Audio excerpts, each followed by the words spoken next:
In a week that has seen Cotuit on the road so much, the Kettleers get a quick stop in at home tonight to battle the Orleans Firebirds on a Tuesday night. Welcome back to the Kettleers pregame show, everyone. Tim Crowley joined by Chris and Steph Carey, and they come home tonight, the Kettleers do, after three very tough games in a row against the two division leaders in Bourne and Brewster. They try to get things going and probably catch Orleans at the best time possible after a 13-1 loss last night to Hyannis. Well, it's tough against Orleans. Kettleers haven't beaten them since 2018. You mentioned three-game skid. We're still tooling together our starting lineup, figuring out who our guys are, and today could be a night to do that at home.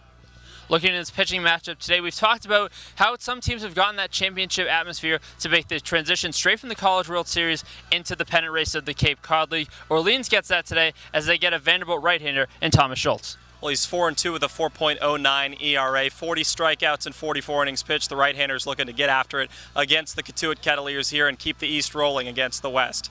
And for the Kettleers, they get their second look this season, and keyword this season, at Trey Holland in the middle of his third stint with the Kettleers after being in Cotuit in 2018 and 2019. Got the start against Wareham and looked solid on Wednesday, and he tries to keep it going today against the Eastern Division Orleans team. Well, this year is a really important phrase to use with Cotuit 2018, 2019. No ERA yet, no decision, 3 innings pitched, 2 hits and 1 strikeout. So he looks to go a little bit longer, and we've seen that quite a bit from starters when Mike Roberts lets them go the second time around. So the Kettleers need a win desperately tonight. At 11-12, the Kettleers trying to get back in the win column to get themselves back to 500. And as Orleans comes in, they do sit in last place in the East, but a division that is only separated by a handful of points as that division continues to fight and look at their playoff picture. Kettleers trying to get back to get ready to go tonight in a quick one-game homestand before heading to Chatham before the off day on Thursday. For our keys to the game, let's get ready to send it over to our sideline reporter, Lauren Kirkley. Lauren? Thanks, Tim. Here are my keys for tonight's game. Number 1, run support for Holland. In his last start, he had 6 runs to back him against Wareham before this offense came back to life. Number 2, don't wait to get ahead. We know that sunlight is a factor here at Lowell Park, not to mention that the Kettleers have only won 1 game that they have not scored first. Number 3, win against the East. We're 3-8 against the East, and as competitive as this division has been recently, a win against them could be a huge confidence boost to get the Kettleers back on track. As always, you can catch me after the game with Coach Roberts before Tim takes us home on the post-game show. For now, let's send it up to the Carries for tonight's broadcast on the Kettleers Digital Network. In a week that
It's a beautiful day for baseball. The sun is out, and we have another Eastern Division opponent in the Orleans Firebirds coming to Lowell Park for the second time this season. They lead us with a 2-0 record. We haven't beaten them in 1,089 days since July 27th, 2018. Welcome inside of the booth, Chris Carey, Stephen Carey for the Cotuit Kettleers Digital Network. And the Kettleers are coming off of a loss against the Brewster Whitecaps yesterday at Stony Brook, looking to turn it over today against the Firebirds. Well, and it's tough. The odds are against them right now, given Orleans' success over the last few years. The last time they won against Orleans at Lowell Park was July 10th, 2018. Of course, the last time they played was on June 30th. This past month, and they lost that game in big fashion. It was a 12-4 game that only ended up being played in 6 innings. Harrison Cohen was the headliner, the starter for that game, and those 12 runs came across in 4 innings. So obviously they're looking for something. On the season, they're 3-8 against Eastern Division opponents, and they're looking to make it 4-8 and build off success after a 3-game losing streak. So let's take a look at the starting lineup for the Orleans Firebirds. Leading off and playing second base, Peyton Chatinier, followed by Luke Keeschel over at third base. Chase DeLauder, the center fielder, will bat third. Tyler Locklear cleans up and plays first base, followed by Corey Acton, the designated hitter. Batting sixth and playing right field, Jeff Costello. Jared McKenzie will man the left field spot and bat seventh. Batting eighth behind the plate, Garrett Guillemette. And then Benjamin Blackwell will round out the order, batting ninth and playing shortstop. So the defense from left to right for the Cotuit Kettleers: Noah Bridges, Chase Grady, Alex Sayer from left field to right field.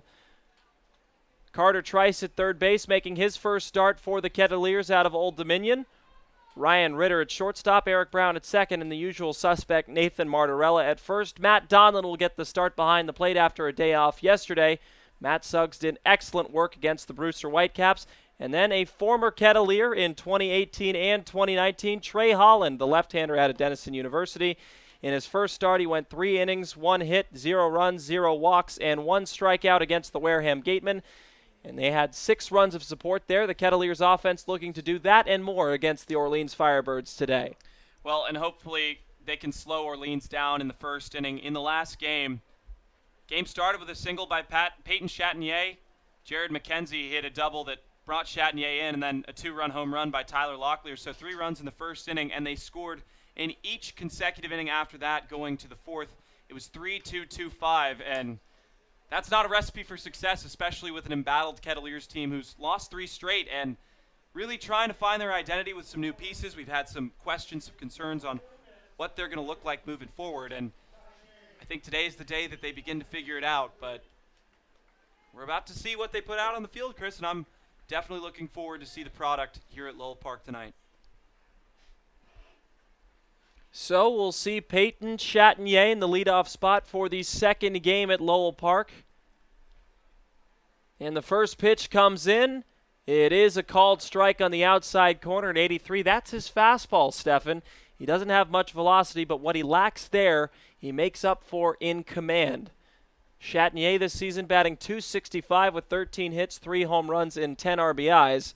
It's the 0-1, and the bat goes flying. Watch out as it goes into the netting and caught by one of the Kettleers players in the dugout. He gets a nice round of applause there. Chatinier, those stat lines are enough to earn him all-star honors in the CCBL East. And in his first game played, it was against the Kettleers.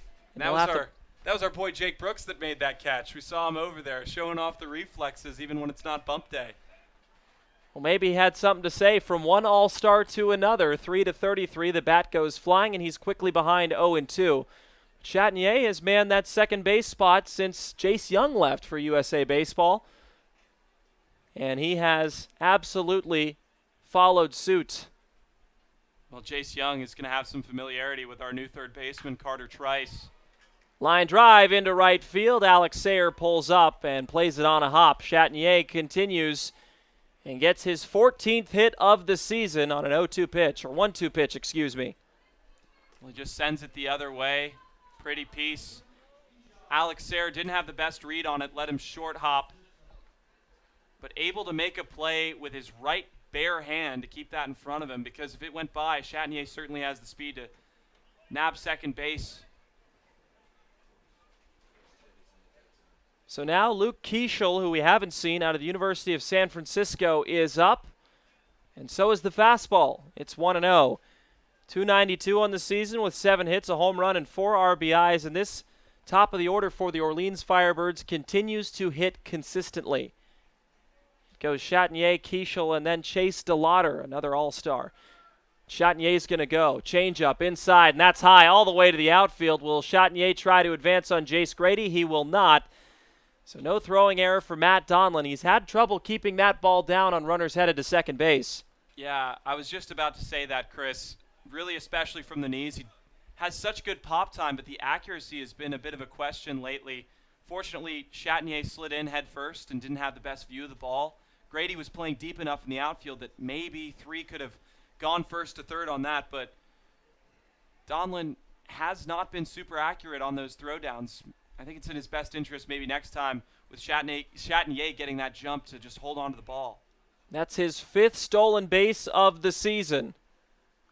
Now Holland goes back to work with what looks like a changeup tipped in and out of the glove of Donlin.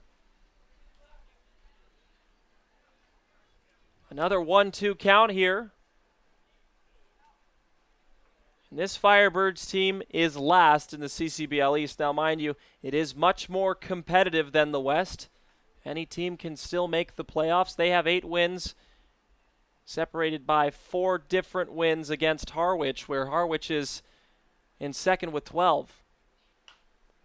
1-2 fouled away.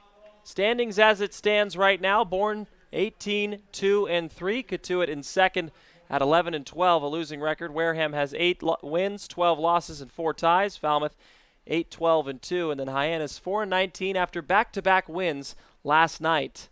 Didn't think we were going to be able to say that for a long time, but Hyannis starting to heat up.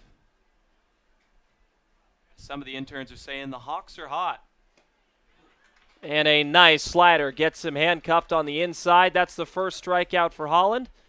And 1 is down in the top of the first. And Holland has that type of stuff. He takes a little bit off on the slider just naturally.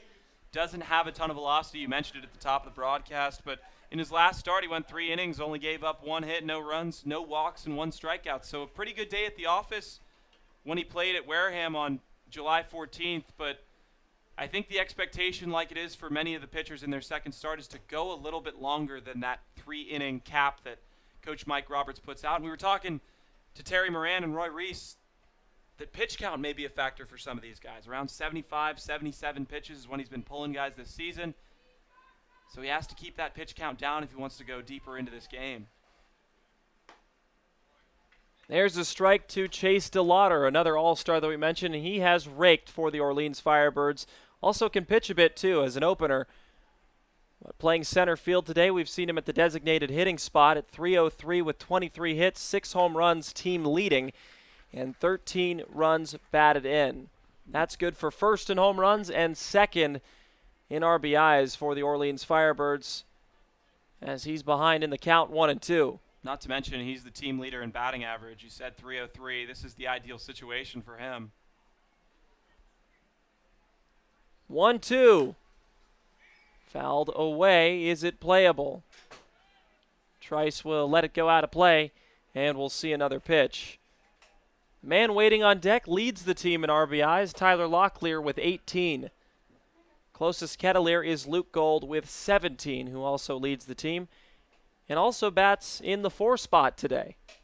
Same as Locklear. Well, both all-stars are hitting cleanup today, so makes a lot of sense. Always love playing Kelly Nicholson's squad because that lineup is out so early, and as a broadcaster, being able to write down the statistics, not have the panic attack of getting a lineup down 10 minutes before the game is something that is so refreshing and so nice every time we get to play Orleans. Unfortunately, we haven't been able to come across with a win in our last couple of meetings, but there's always hope for the next game.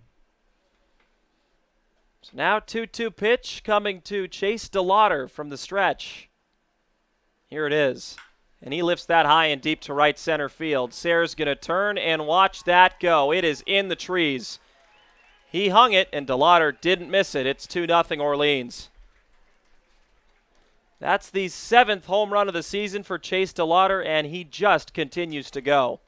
That's back-to-back games for Chase DeLauder against Cotuit with a 2-run homer at Lowell Park in the first inning. So he likes hitting here. He likes hitting against us. And unfortunately for the Kettleers, they're behind early. And that has been just the kryptonite for this team.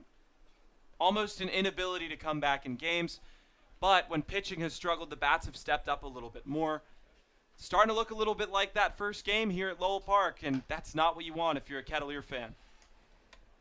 And now you have to turn it over to the right-handed hitting Tyler Locklear, who had a home run against the Kettleers. That was to left center field. He's batting .233 with 17 hits, 5 home runs, and 18 runs batted in. As I mentioned before, good for the Firebirds' lead in runs batted in.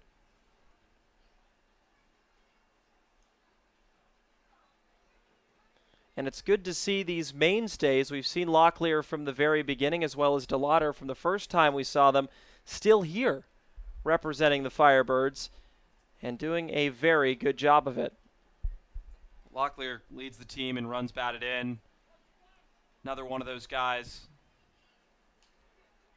Actually, it may have been him that had the home run against us in the first inning. I know that Chase DeLauder had a home run against us in the last game. I'll have to double check my facts, but regardless, very similar starts to this game. Yes, it was Tyler Locklear that had that 2-run home run in the first inning. So my bad, had to go back in the book. But as he lifts that high and deep to left field, did he do it again? He did. Orleans goes back-to-back with DeLauder and Locklear. So just as you get to your notes there, another hanging curveball makes it 3-0. 6th home run, so he gets back, and they're playing catch-up with DeLauder here, who entered the game with 6 home runs. Now Locklear is 1 away from the 7 total. And Coach Roberts is going to have a discussion with Holland. This may be the end of the day for him. Well, it's nearly an identical first inning to that first game here at Lowell Park. You're going to start to see some activity in the bullpen. I don't know if he's going to pull Holland here, but you've gotten through the top 2 hitters on this team from just a statistical standpoint. But now you have a bunch of guys you haven't seen before. You give up a 2-run home run on a hanging breaking ball, and that's one of the furthest balls I've seen hit. I mean, that was halfway up the tree, and then you let Tyler Locklear come and pull one out of here. It's like Chase DeLauder and Tyler Locklear are playing cat and mouse on who's going to get the home run lead in this team. This is a much different start than we saw from Holland from first game to second. Already 3 runs against him off of 3 hits, 2 being home runs from DeLauder and Tyler Locklear. Now Corey Acton out of Florida, the left-handed hitter, batting .238, 5 hits and 1 RBI in 21 at-bats. Would like to keep it a 3-run difference and no more, as the Kettleers have shown that they've had a tough time coming back from 1 run or more. Now 3 in the first inning. The cluster scoring continues against them at Lowell Park. And for some reason, the Kettleers have just struggled against Orleans. You mentioned they're at the bottom of the East Division, coming off a 13-1 loss versus Hyannis. And somehow, just Orleans over the last couple of years has really played Cotuit extremely well. So this is going to be another game where Cotuit has to put it back together with the bats.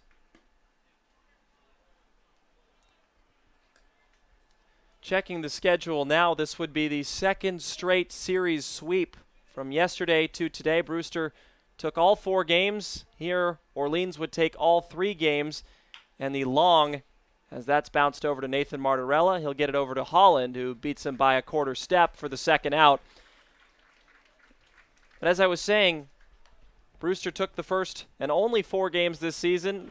Orleans in the driver's seat to do just that in the first inning. Now, Cotuit has done better at coming back in games recently, but that 1,089-day mark would extend to next year, where they haven't been able to beat Orleans since July 27th, 2018. Well, and that's just crazy to think about. I mean, that's going to be over 1,400 days when it's all said and done, but you have to take into consideration you get swept by Brewster.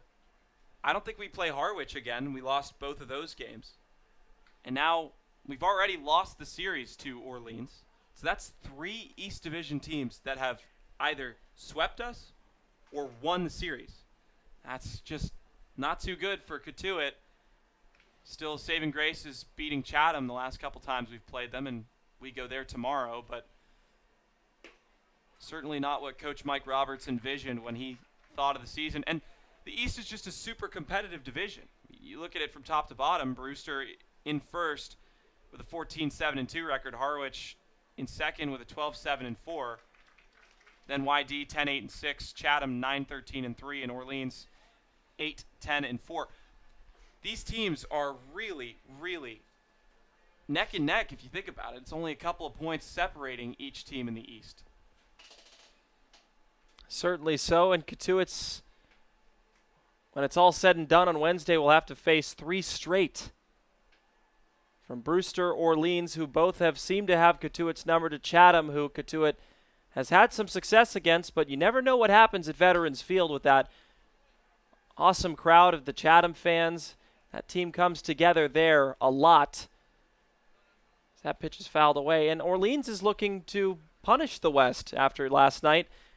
A big loss against Hyannis, a very big loss. So 3-2 comes in, fouled away off of Donlan's face mask. Holland looking for his second strikeout after giving up 3 runs on 3 hits, 2 of them being home runs from DeLauder and Locklear. Well, I can't think of a better motivator than a loss to the worst team in the league by 12 runs. I mean, you come out of that game and you sit there thinking, man, what did we do? We were talking to one of the broadcasters for Orleans, and he was saying, we shouldn't have even scored. Hyannis committed 2 errors in the bottom of the 9th inning. There was just no reason why we should have scored in that game. So really, it should have been a 13-0 ball game. Jared McKenzie's now up, 196 batting average with 11 hits and 3 runs batted in. Has had some success against the Kettleers. Very talented, speedy outfielder out of Baylor. And he'll take a pitch low and outside, 1-0. And now it's just about chipping away. I know we've said this before, but you have to get runners on base. You have to respond quickly, because the later parts of the games, it seems the pitching only gets better and better.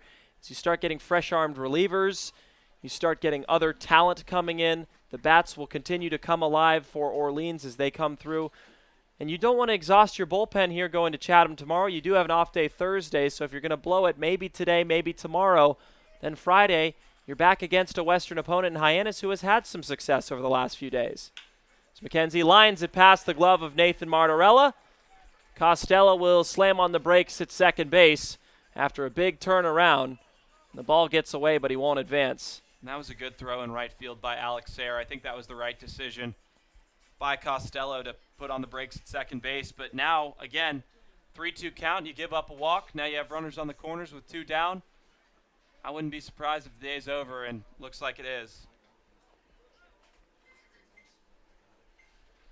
That's the 4th hit given up this inning by Holland, and his day is done with 2 outs in the top of the first. 3 runs have been scored against him. Still possibly more with Costello and McKenzie would be inherited by Holland. We'll see who the relief pitcher is up next.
Logan Adams on to pitch for the Kettleers.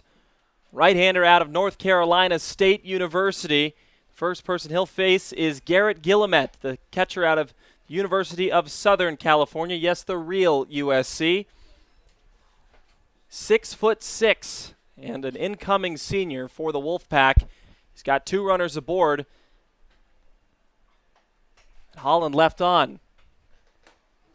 1-0 and a 93-mile-an-hour fastball. That's a completely different type of game plan that the Kettleers have had to work from. Holland being a more low-velocity guy to now Adams standing at that tall 6'6" frame, being able to heave it. Well, I'm sure that long relief is something that they're going to want out of number 51.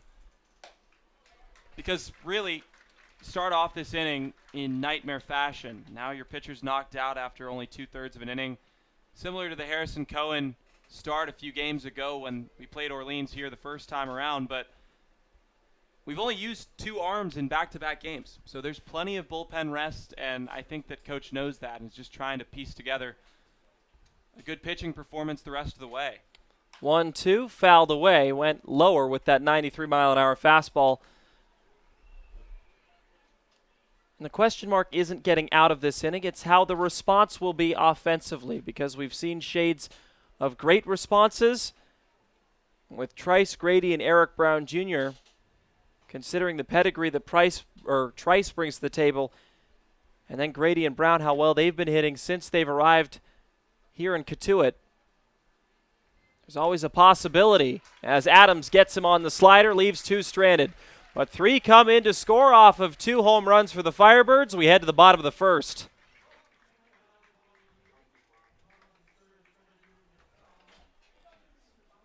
So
Three runs came in to score in the top of the first for the Orleans Firebirds. We'll see a new pitcher in Thomas Schultz out of Vanderbilt. So far this season with Orleans, he's only made 1 appearance. On July 13th versus Falmouth, went 3 innings, gave up 5 earned runs. That would be good for Cotuit. They could come back from this 3-run deficit, but also a new hitter in Carter Trice out of Old Dominion and a USA Collegiate Baseball team selection as he takes a big swing at a high fastball to start off his CCBL career. Well, and Chris, you see him hitting in the leadoff spot. We know what that means for Coach Mike Roberts, and I mean his numbers really speak for themselves at Old Dominion. So he lines that one foul and out of play in 2021 at Old Dominion. .355 with 14 home runs and 54 runs batted in, as well as a second-team All-Collegiate Baseball America selection. And that was good for the USA Collegiate team. We got to talk to him before the game about that experience. He said he learned a lot and is hoping to learn even more from Coach Mike Roberts. I think that's pretty much what we've seen from all the new guys that have come in. The two guys from UNC Wilmington, in just the last couple of days, they've seen just extreme knowledge and wisdom being imparted unto them.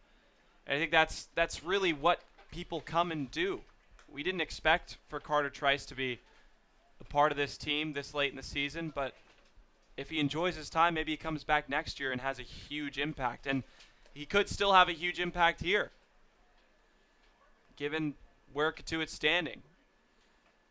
He's choked up, but out in front on a slider, and that's the first strikeout and first out of the bottom of the first.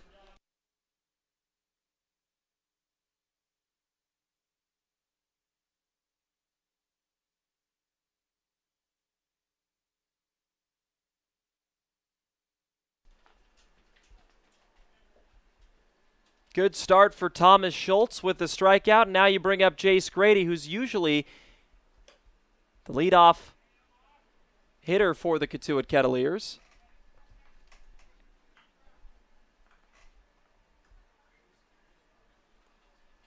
I was looking out at the scoreboard. It looks like they've marked somebody down for an error, and the only thing I could think about is maybe that throw down by Matt Donlin, but there was no advance. So that seems like an error in scoring, but there's a nice changeup on the outside corner. 2 balls and a strike. Grady this season batting .261 with 6 hits, a home run, and 2 RBIs. When the Kettleers haven't been able to get aboard with 1 out or less, it's been problematic. Here they're trying to respond from a 3-run deficit from the 2 players that have punished Kettleers pitching, Chase DeLauder and Tyler Locklear, with back-to-back home runs, one a 2-run and a solo for Locklear. That's fouled back, making the count full at 3-2. But a little bit on Thomas Schultz, 6'6", 225, 4-2 with a 4.09 ERA in 14 games played. He's started 9 for the Vanderbilt Commodores, gave up 33 hits, 20 earned runs, 18 walks, and 40 strikeouts. First pitch, the 3-2 to Grady, popped up. Will it stay in play? It dropped in between the catcher and the third baseman, Guillemette and Keishel. yeah, I mean, he was just hanging the wall right by the dugout, and I'm sure that the Kettleers guys were chirping him, hey, don't catch it, don't catch it. And with plays like that, if you take your focus off the ball for a millisecond, it's going to drop in. So Jace Grady's going to get another chance. 3-2. Line drive into right field. It is caught by Costello. Grady gave it a ride, but that's the second out for the Firebirds in the first. And talk about a guy who gives the baseball a ride that's not been able to find some green grass as of recent. Eric Brown Jr. is coming up. One of the 3 Cotuit All-Star selections, as well as Jake Brooks, who will not feature today as the starter. Pitched against Bourne a few days ago, and he'll jump all over the first pitch. And that's into center. DeLauder makes the catch for a 1-2-3 inning for Schultz. We head to the second inning on the Cotuit Kettleers Digital Network.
Top of the second inning, Logan Adams still at work after getting out of it. Holland's final line, 2/3 of an inning pitched, 4 hits, 3 runs, both of them earned, no walks and 1 strikeout. So clean slate for him against Benjamin Blackwell, who calls time.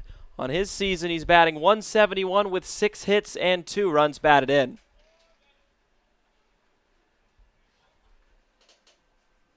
Batted 8 through 9. In the top of the first inning, it's just not something you want to see if you're the Kettleers. You don't want to let them have that many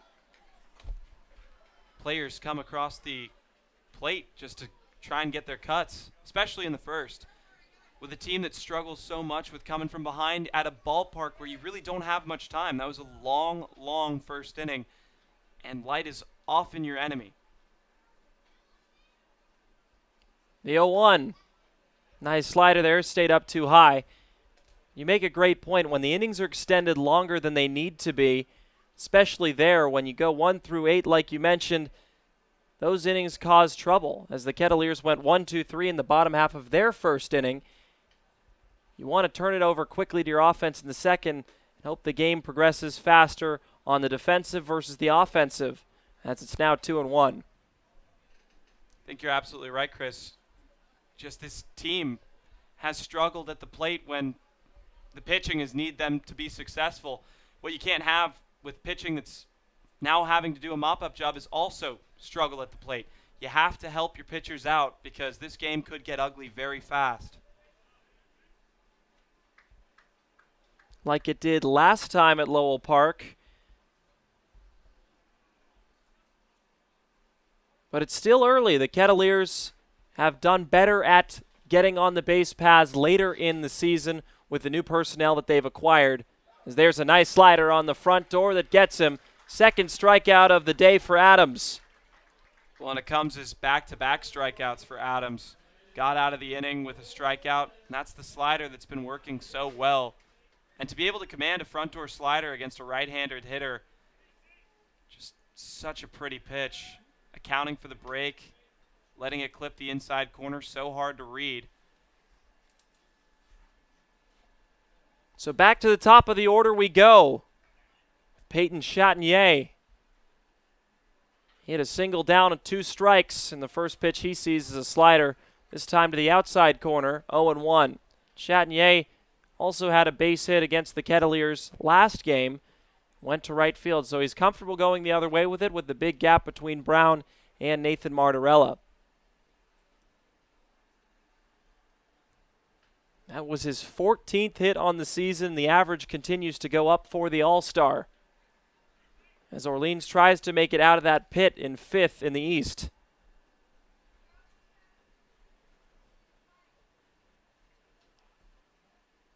The 0-1 pitch.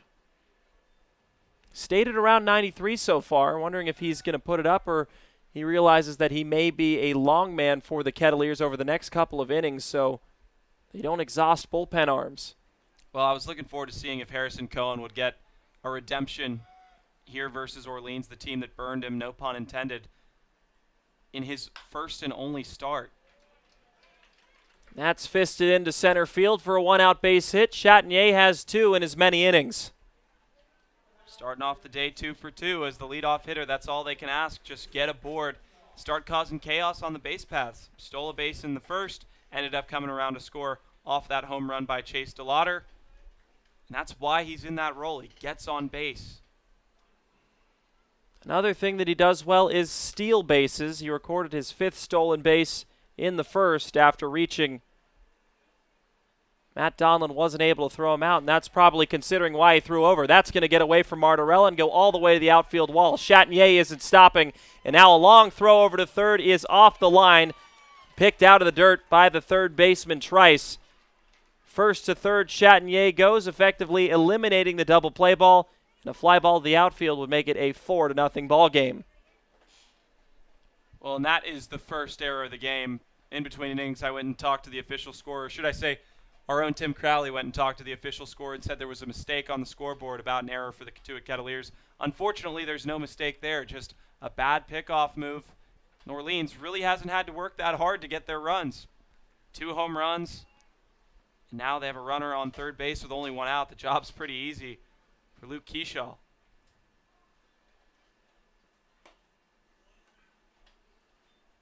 Keishel, the only strikeout victim from Holland, struck out swinging in his first time up. Now with the infield in, has a chance to drive in the 4th run of the game for Orleans and keep it going here in the 2nd. There's a pretty fastball, took a little off to get it on the outside corner. And placement is key, especially in these situations. Right now, runner standing 90 feet away. If you can get a strikeout here, you don't have to worry as much about Chatinier at third base.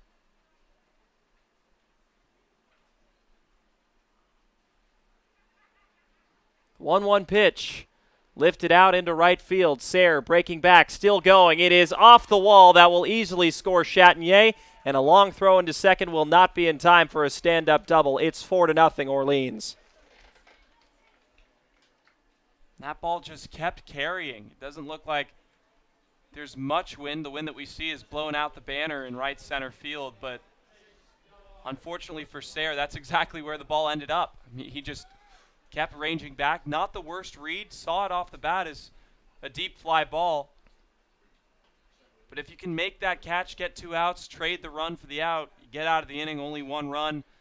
4 runs early in a game isn't that much different than 3. And Orleans looks to be coming with a little bit of a fire here after last night's loss against Hyannis. As Chase DeLauder takes a pitch outside, I don't assume that they're going to pitch into him after that mammoth 2-run home run into the tree line in right center field. It started off Orleans' day of scoring. Well, it certainly would be against Coach Mike Roberts' baseball philosophy of walking him, but there's going to get a point where we have to question maybe not pitching to Locklear or DeLauder. Both have had so much success, and Chris, if you remember, the first time we saw DeLauder, he was the opener for Orleans, so just a freak athlete, able to play so many positions on the field, an all-star as an outfielder. Just really has been such a good piece, and he was an underrated guy with guys like Jace Young, Jordan Sprinkle in the middle infield, went to Team USA. Some were up for the Golden Spikes Award. DeLauder has been one of the most consistent players for this team. Their broadcaster said, in our skid over the last couple of games, the only consistent player has been Chase DeLauder. He lifts that into center. Grady moves forward now after breaking back to get the second out. At least for the time being, Keishel will stay at second base for Tyler Locklear. I would like to touch on that game against Hyannis. They came to life for their 2nd straight win, beating Orleans at McKeon Park 13-1. Hyannis scored in every inning except the 1st, 5th, and the 8th, including a 6th-run 7th inning that blew the game open. And that's not a team that you ever really expect to lose to, but they're finding new life, and there at McKeon Park it seems like some success has been found, especially against Eastern Division opponents. We've been the exact opposite, 3-8 so far against the East this season.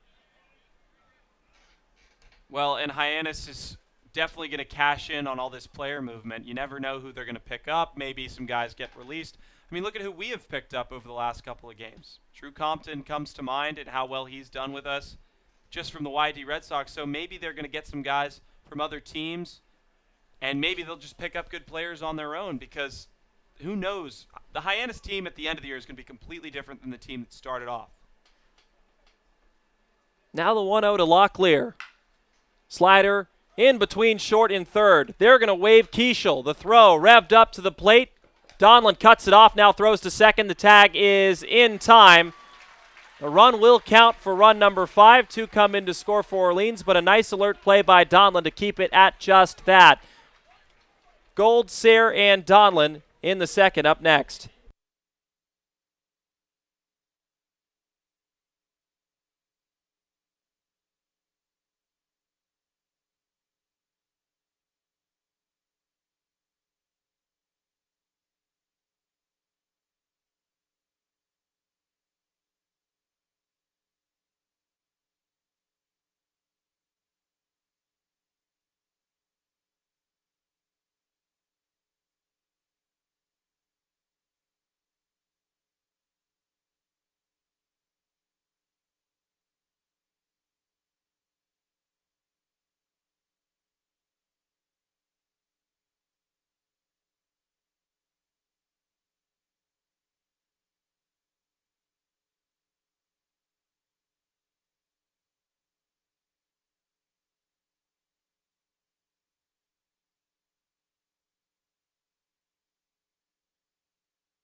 It's 5-0 in the bottom of the second inning with Gold, Sayre, and Donlin due up. They're looking to chip away at this deficit, and Orleans has just had the number of Cotuit so far this season.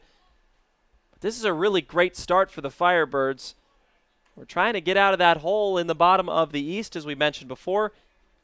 They did lose to the last place team in the West, looking to take advantage of the second place team in the West today, as Gold swings and misses to make it 1-1. Well, and it's almost identical starts between this game and the last game here at Lowell Park. 3 runs in the first, 2 runs in the second, some singles that drove in some runs, a couple walks.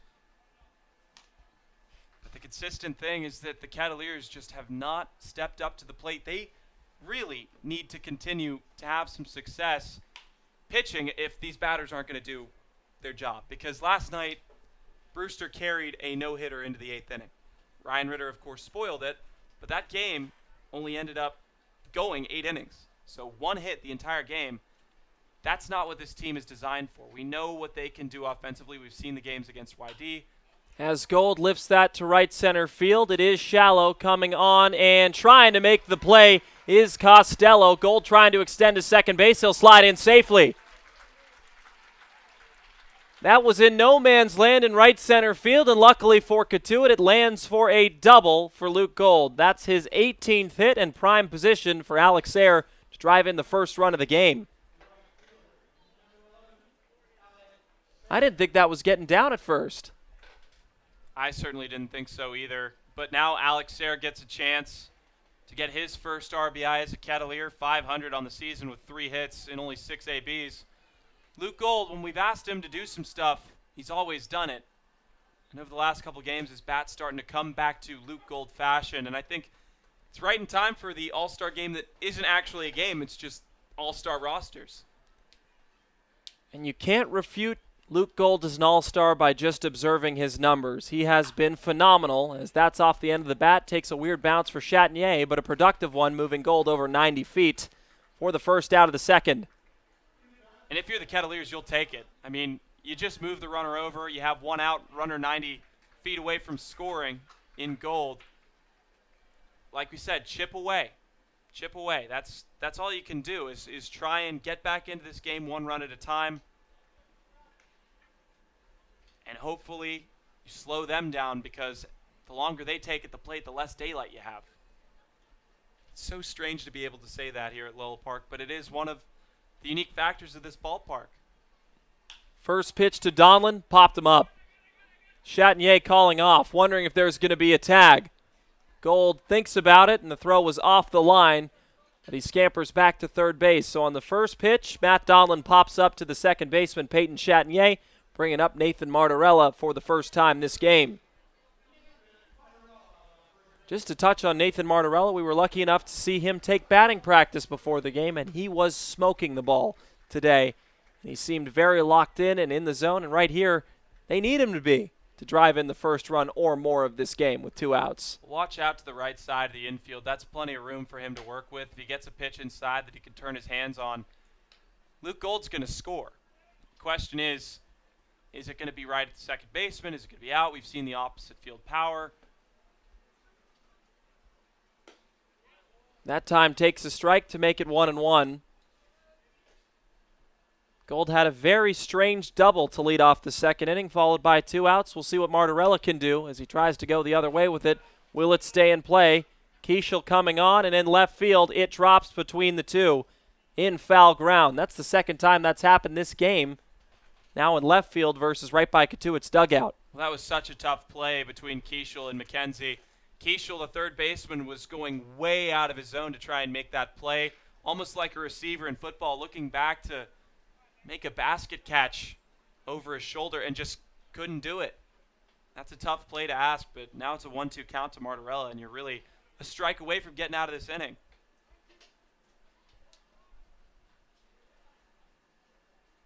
The 1-2 pitch from Schultz stays outside. 2 balls and 2 strikes. That's a good take by Martorella. From our view, it looked a little bit closer than it was.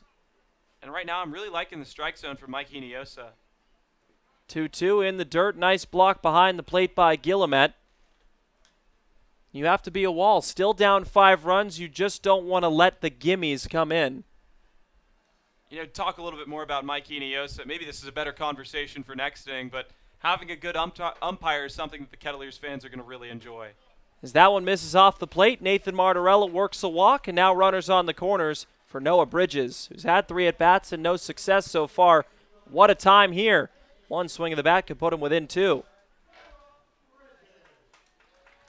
Bridges, a really nice guy, was super focused during BP, talked a lot about his experience at UNC Wilmington and how much he's learned from Mike Roberts just as a hitter and a baseball player, and hopefully he can put some of that knowledge on display here with runners on the corners and 2 outs. First pitch to Bridges. He tries to swing at it, but very early on 88, excuse me.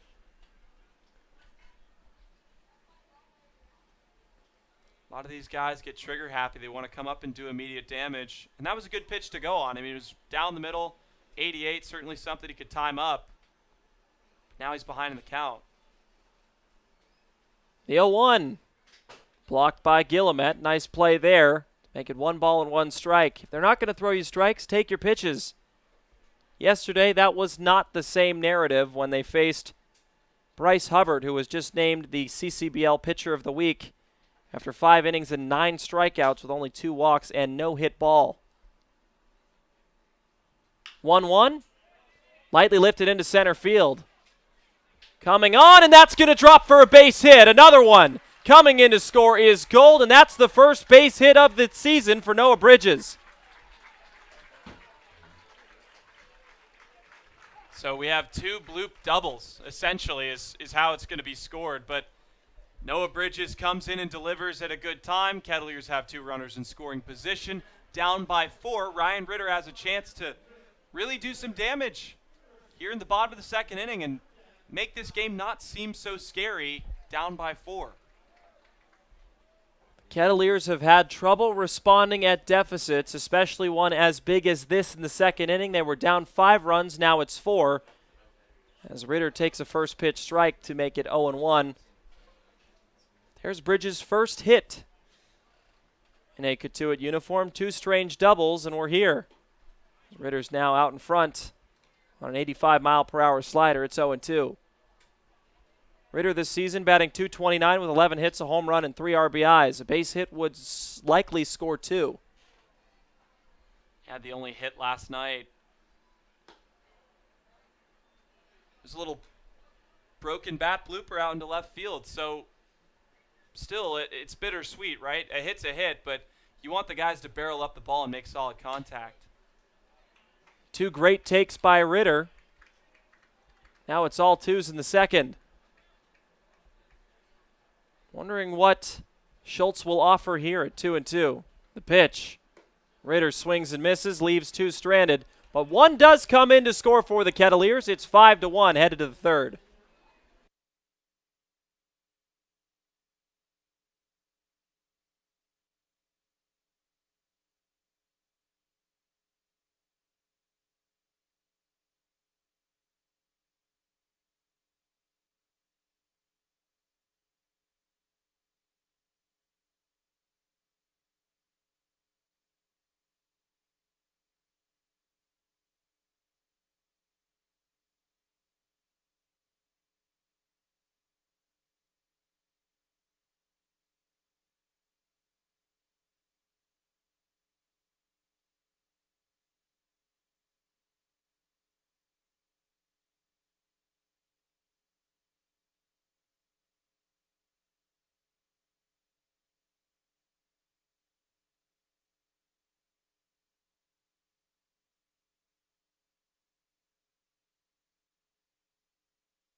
Kettleers left two stranded in the bottom of the second inning, but they got one back. It's only a 4-run deficit here in the top of the third. Stephen Carey, Chris Carey, Kettleers Digital Network, and it is 5, 6, and 7 scheduled for the Firebirds, and a new pitcher on for the Kettleers, Logan Maitland, making his second appearance in a Cotuit uniform. Chris?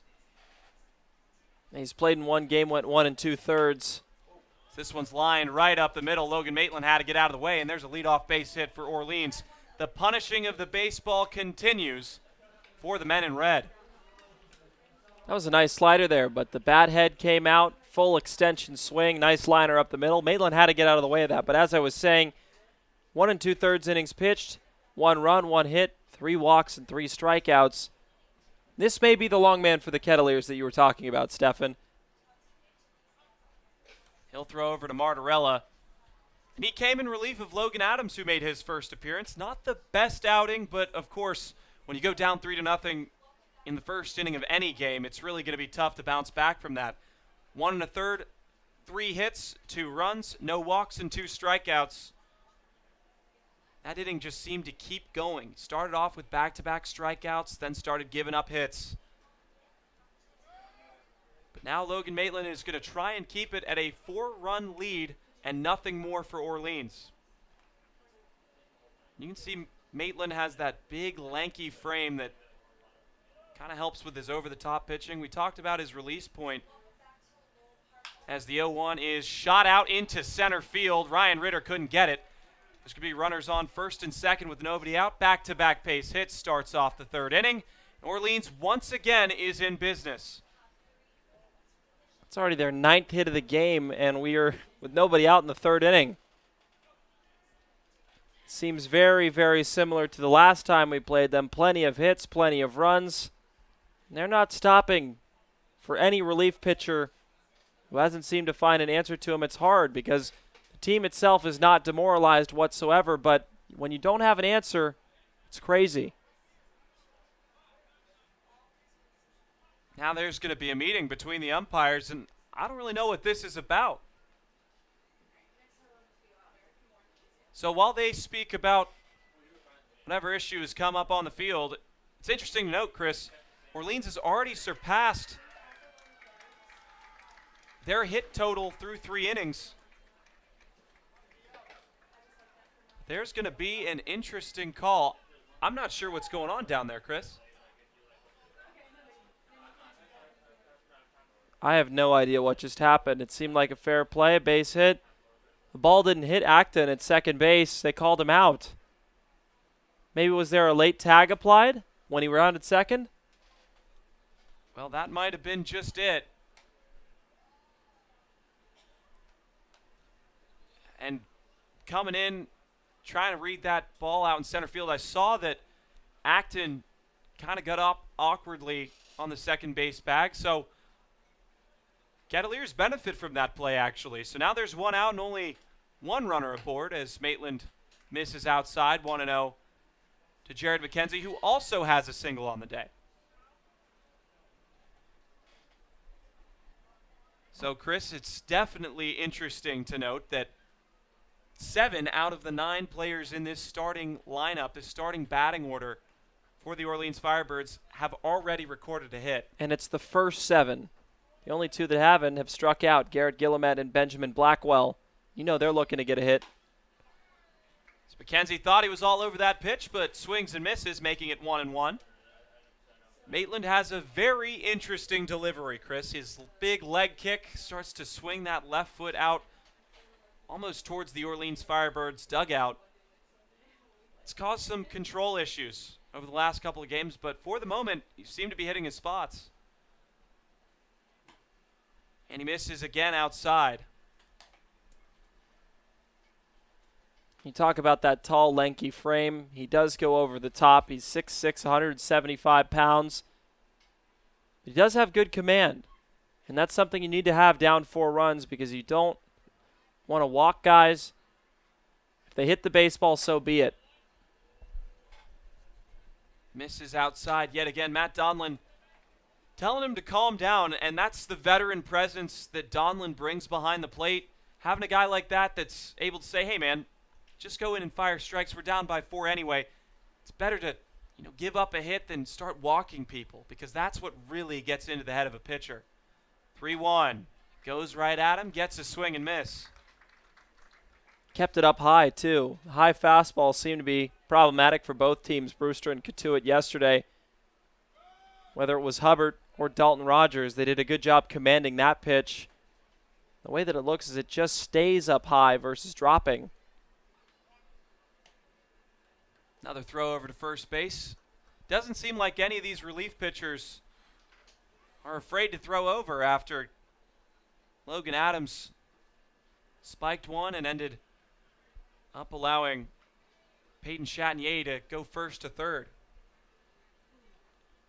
So the 3-2 pitch. Runner's going and it misses outside. Worked out perfectly for Orleans. Once again, they have 2 runners aboard. You start off with 2 base hits and now a walk. Double play ball would be good for Logan Maitland, as Garrett Guillemette, who struck out last time, is up. We'll just have to see. Ball on the ground could be good for the Kettleers here. Big hole on the right side. Huge hole. Really big. As a curveball falls in for a strike, 0-1. It's almost like a slurve there. Broke like a slider, but did drop a bit as well. That's a hard pitch to read and a nice one. Throw over to second, almost gets away, and good play by Eric Brown to keep that one in front. Brown trying to keep Jeff Costello on second base.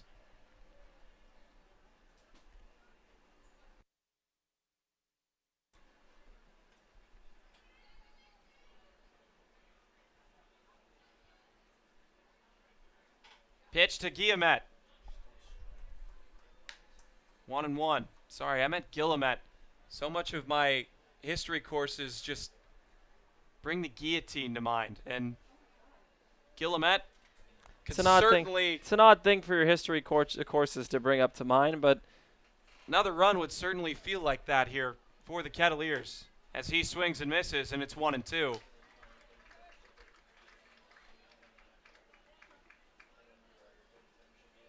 Hopefully they can drop down a sword here that Guillemette swings and misses, or Guillemette, excuse me. I messed up as well. Look at that. I mean, sometimes it's just tough the way it's spelled. Guillemettete. Had a couple of those names, as here's the 1-2 pitch, and he gets the call. Guillemette's down on strikes. Logan Maitland records his first strikeout, and the Kettleers have 2 outs. The top of the 3rd inning. That's 2 strikeouts for Guillemette here. And you have another strikeout victim.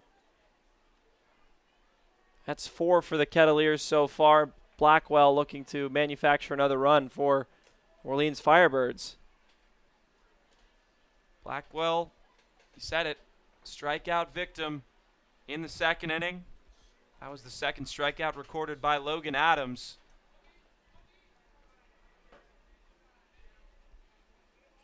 There have been some times where the Kettleers have thought they've been out of the inning, gotten close to it.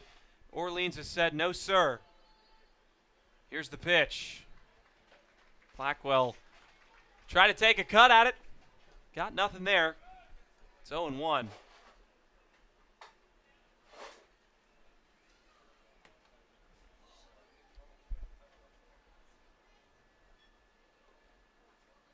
Maitland going right back at him.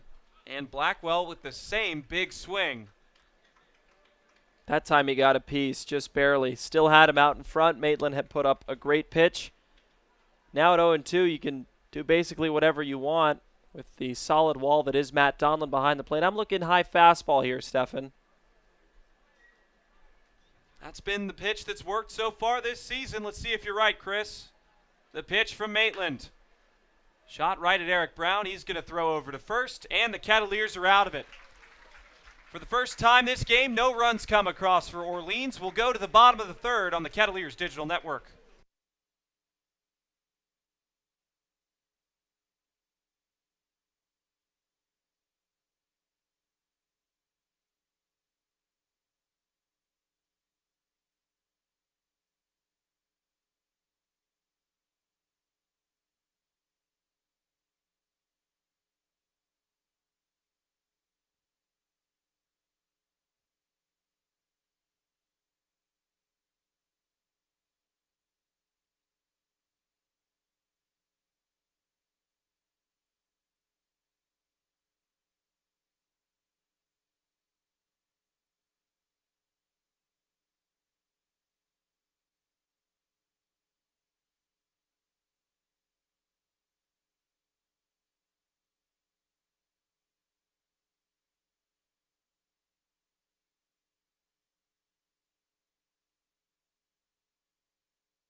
Bottom of the third inning, Chris, positive and negative. Which one do you want first, positive or negative?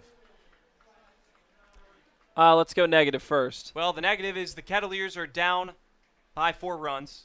Positive is they managed 2 doubles last inning and scored a run. So possibly a little bit of momentum after keeping Orleans from scoring in the top of the third, but it's going to start off with the leadoff man, and he'll hit a line drive out to left field, and that's his first hit as a Cotuit Kettleer. Welcome to Cotuit, Carter Trice.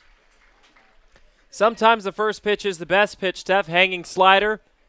Hit a line shot to left field, bounced in front of McKenzie, and that's how you started, is with base hits, getting aboard with nobody out, turning it over to the top of your order with, like you said, Trice, now Grady, who typically is the top of the order, got ahead of myself there, and Eric Brown waiting patiently on deck.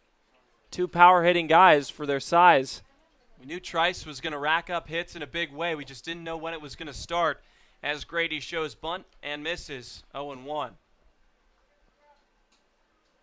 He hit the ball pretty hard last inning, or last time up, in the first. Hard line out to right field that was played well by Costello in right.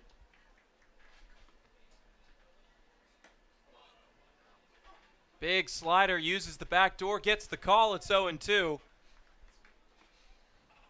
And Schultz has not looked phenomenal, but also has not looked bad either. I guess that's pretty obvious considering the Kettleers have already thrown 3 arms and Orleans is still on their first, the 0-2. Grady loops one foul into the stands on the left side. And it's hard to gauge, Stefan, how well he's done or not done. He's given up 3 hits already and 1 earned run. Also walked a guy and given up a strikeout. So the performance thus far has only had to be better than what he's been given, and that's a 5-run lead, now a 4-run lead, of course. So we'll see what he'll be able to do in the later parts of these innings, especially considering the scoreline. If it stays the way, I think he will most likely go probably 5+ innings. Well, he's got plenty of room to work with a 4-run lead here in the bottom of the third inning, and again, time is always a factor. The last game these 2 teams met was here at Lowell Park and only went 6 innings. 1-2. Grady fans on one, and he's down on strikes. Mark that down for strikeout number 2 for Thomas Schultz. That was his 3rd strikeout there. He got Trice, then Ritter, and then Jace Grady. They were all of the swinging variety. That high fastball there is just so lethal. The Kettleers aren't able to time that up well. First pitch to Brown, chopped to the left side. It's 0-1. Hitting behind the runner is something that's a key to baseball. If they can manage to do that with Carter Trice, maybe in a hit-and-run situation, he could go first to third, and that would turn it over to Luke Gold. 3 runners on the base paths. We know exactly how much damage he can do in those situations. That's why they practice the hit-and-run opportunity in BP, because it is so useful. 0-1, little nubber right off the end of the bat of Brown. One play at second, over to first is in time, and he's doubled up. So the Kettleers can't draw any blood in the third. We'll go to the fourth on the Kettleers Digital Network.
Welcome back to Lowell Park. Although there will be no All-Star game this year, the league felt it important to recognize standouts from each team, and Cotuit was lucky enough to have 3 from the Western Division. Luke Gold from Boston College, who leads the team in RBIs, home runs, and runs.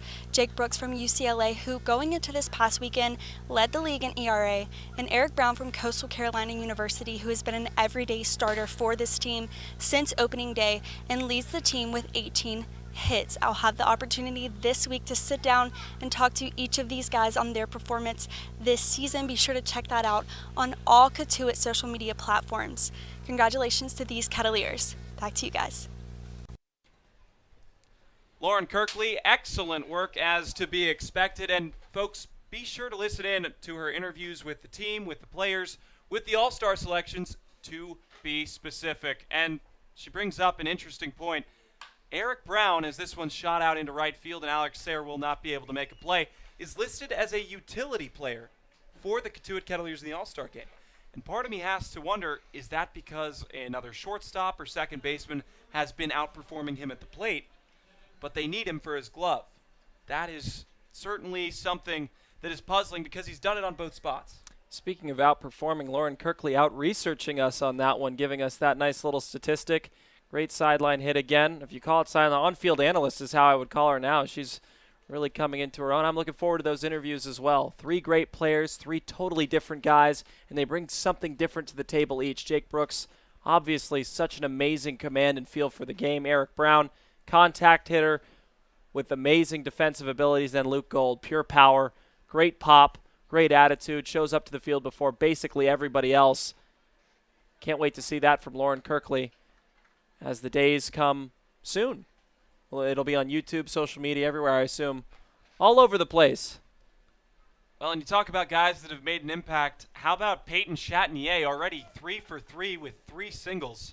And all going the other way to right field. He's not afraid to do so, and that's probably why Coach Kelly Nicholson keeps plugging him into the roster, or the lineup. We keep messing that up too, is his ability to just play the ball where it needs to go.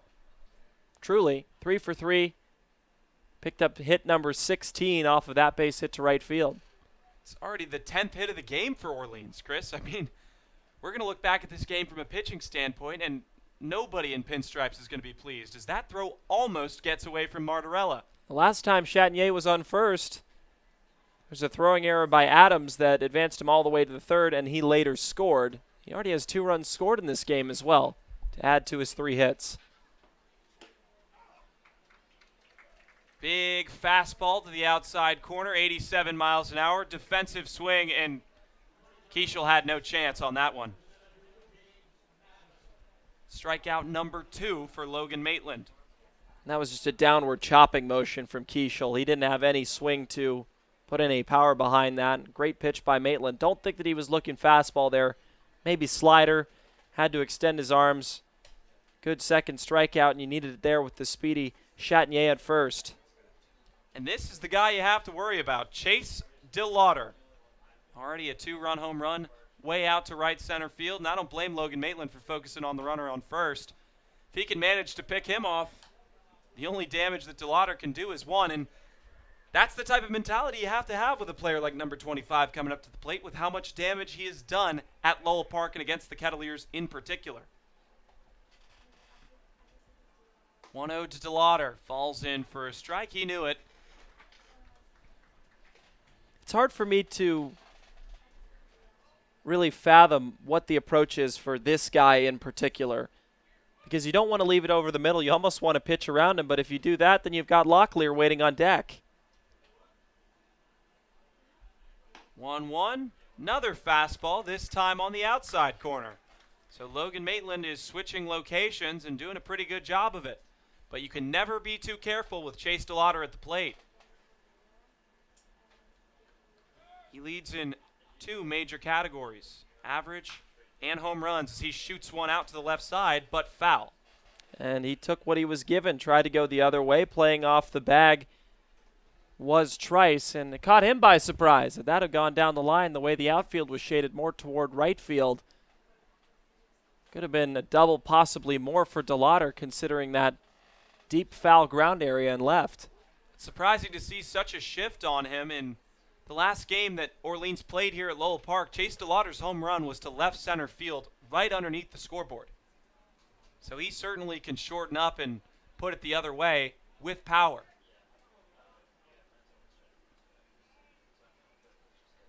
Chatinier still a couple steps off first. As he rolls over, one play at second, over to first, and that's a double play. Logan Maitland gets the Kettleers out of a jam. We will go to the fourth with the Kettleers coming to the plate, trying to do some damage and cut the lead down from 4.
Leading off for the Kettleers is going to be Luke Gold, and he's going to face Thomas Schultz for the second time. He doubled and later scored the lone run of the game for the Kettleers. You can already see the infield respecting the power of Gold, playing back as yet another pitch comes up near his head. I feel like we've seen that more with Luke Gold than with any other player on this team and in the league. Just constantly has that chin music. There's a 1-0 pitch that is fouled to the right side. I think Luke Gold especially, you talk about power, that double that he had, that's probably the last word that I would have thought. It was a pop-up to right center field. It just landed between second, right, and center field as he pops it up again. Right near his own team's dugout. Guillemette makes the play. So Gold fouls out, and that's how we start the bottom of the fourth inning for the Kettleers bats.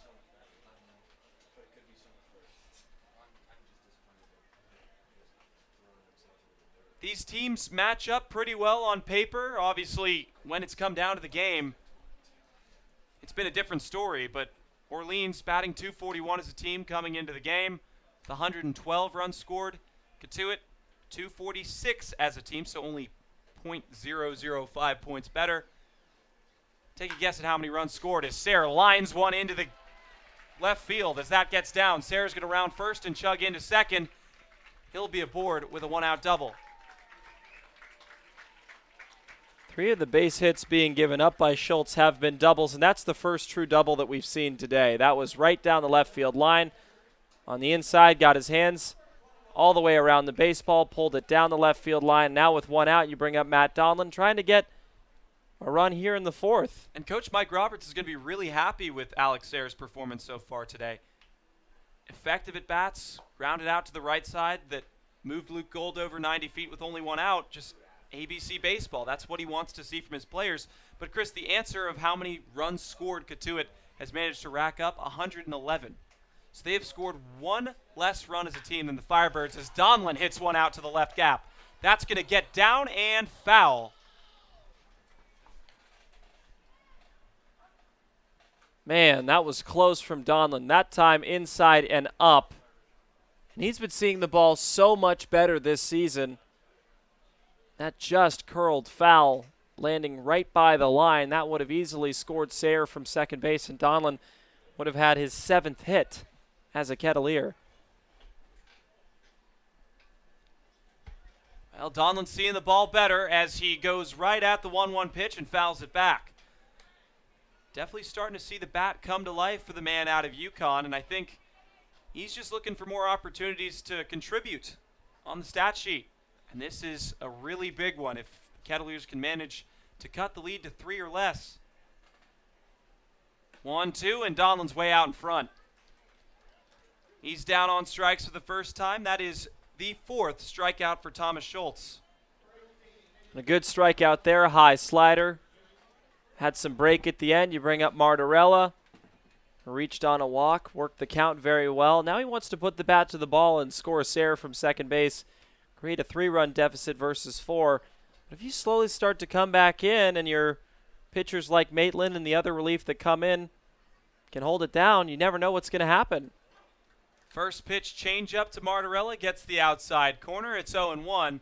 You haven't seen that pitch featured too much. Sitting at around 82 miles an hour. As Martorella's out in front on a slider. It's 0-2. His changeup and his slider sit at virtually the same speed, around 82, 83 miles an hour. So that makes it a bit of a deceptive pitch. Don't know if it's going to break to the outside or the inside. And Martorella will see one go in the dirt.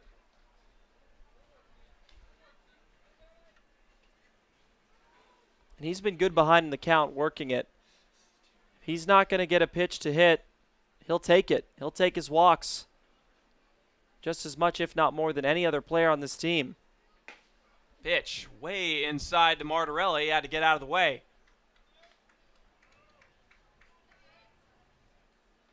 So if Martorella can manage to get aboard, he'd give way to the man with the only RBI in the game for Cotuit. 2-2. Martorella skies one out to center field. Looks like it'll stay in the yard. DeLauder will drift back and make the play. 5-1 your score. Will go to the 5th on the Kettleers Digital Network.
It's the top of the 5th inning for Tyler Locklear, Corey Acton, and Jeff Costello up against Logan Maitland.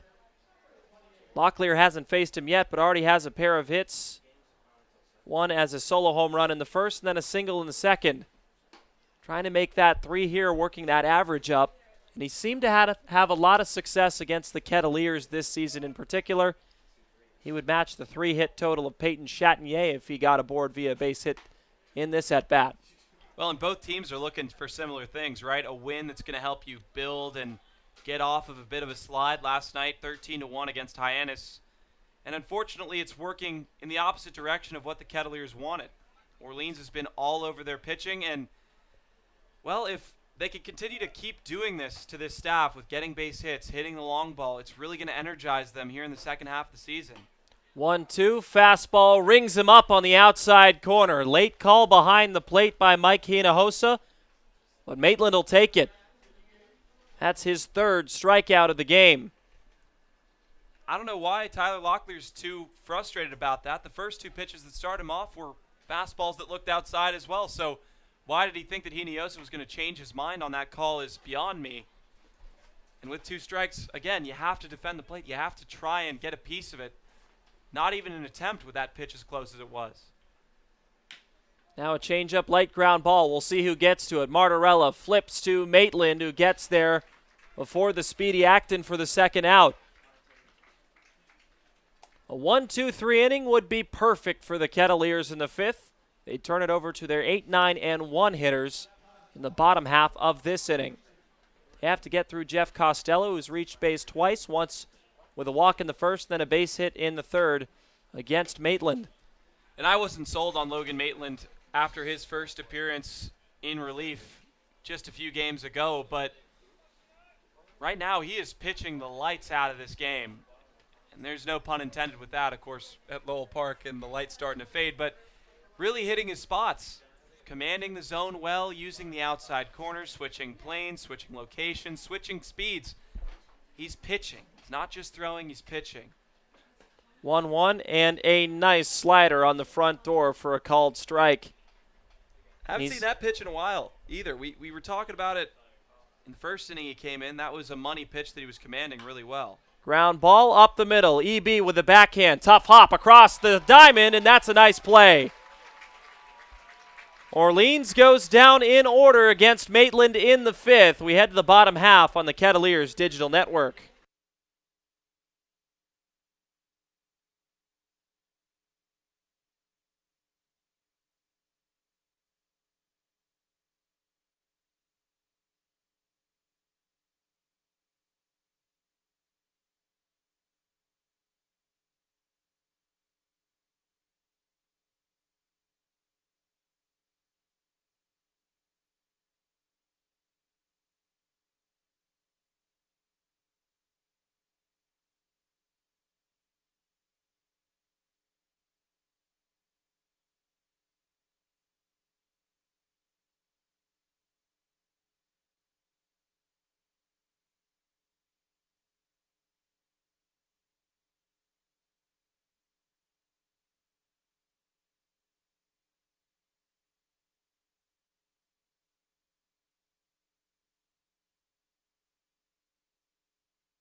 First 1-2-3 inning of the game for the Kettleers brings up Noah Bridges for the second time. He has the lone RBI in this game after a 2-out double that scored Luke Gold. He's looking to do that again against Thomas Schultz, reaching base. Lays down a bunt, trying to pull a fast one. Keishel coming on, and he lets that one roll foul. And you heard from the coaching staff pick it up, because once it started hitting the lip of the grass and foul ground, if the ball comes back into play after being foul, it's a fair ball. So the goal as a third baseman, whenever that happens, is as soon as it goes foul, use your glove and slap it out of the way. We actually saw a play in the major leagues that worked against the team when they tried to slap the ball away. That was the Mets a couple of games ago against the Pittsburgh Pirates. Taijuan Walker saw a bunt that was laid down the line. It was on the chalk. He hit it out of play. 3 runs came in to score for the Pirates. Almost a perfect bunt by Noah Bridges, however.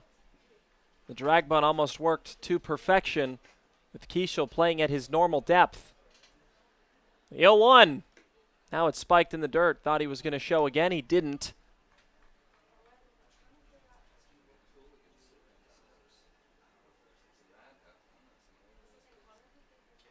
It's a new Kettleers team as well, Stefan. As the 1-1 comes in, bunt shown again, and that's tipped foul off of the knee of Guillemette, and he takes a hobble after that made contact. But as I was saying, Stefan, transactions so far, Ryan Deo was activated from the bullpen. That started as a bullpen catcher. Now he's going to pitch from the bullpen and possibly be a relief arm out of Southern New Hampshire. Didn't know he pitched. Well, he didn't have to go too far, right? I mean, he was in the bullpen as a catcher. Now he's going to be the guy throwing to the other bullpen catchers.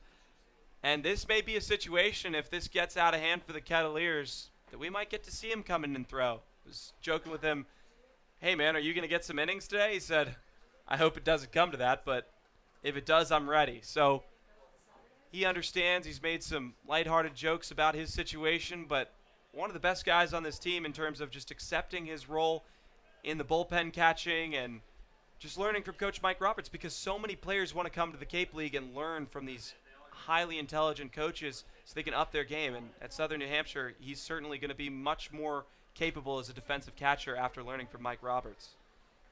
And it seems that the bullpen catchers so far that have been able to play, like Raul Ortega, even though his double didn't count, have made the most of their opportunities early. And Deo's a nice guy to talk to.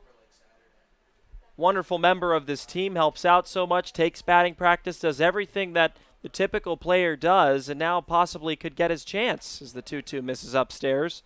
Now 3 balls and 2 strikes for Bridges. Well, and that's just the thing. Sometimes when they're in these behind-the-scenes role, you forget they're just ball players, and they're really good baseball players. They're not guys that just thrown on catching equipment for the first time yesterday. They are bona fide studs at their colleges. 3-2, and Bridges lines it into right field. A leadoff base hit. Make that 2 on his day as he breaks back to first, and he overran it. Now there's a rundown. Let's see if the tag is applied, and he overran that base hit. Heads up play by Costello, and the Kettleers can't catch a break even in the 5th. Score that, a base hit, and then a 9-3 putout against Noah Bridges, and no one has to be more upset than him after he took a very big turn around first. And what a great approach at the plate. Worked the count full, found the pitch he wanted, roped it out to right field. Costello very intelligently threw behind the runner. So instead of having a leadoff base runner, you have 1 out and the bases cleared for Ryan Ritter. That's in on the hands. Bouncing ball. Takes a weird hop for the shortstop Blackwell. There will be no play, and Ritter reaches with 1 out. How are they going to score that? I'm sure that's going to be scored as a hit, and that's exactly what it is. That's Ryan Ritter's 12th hit of the season, and that is a weird play for Blackwell, who was coming on from the deep part of the infield in the hole in shortstop. And that ball didn't take the normal short hop. It just kind of thudded off the ground.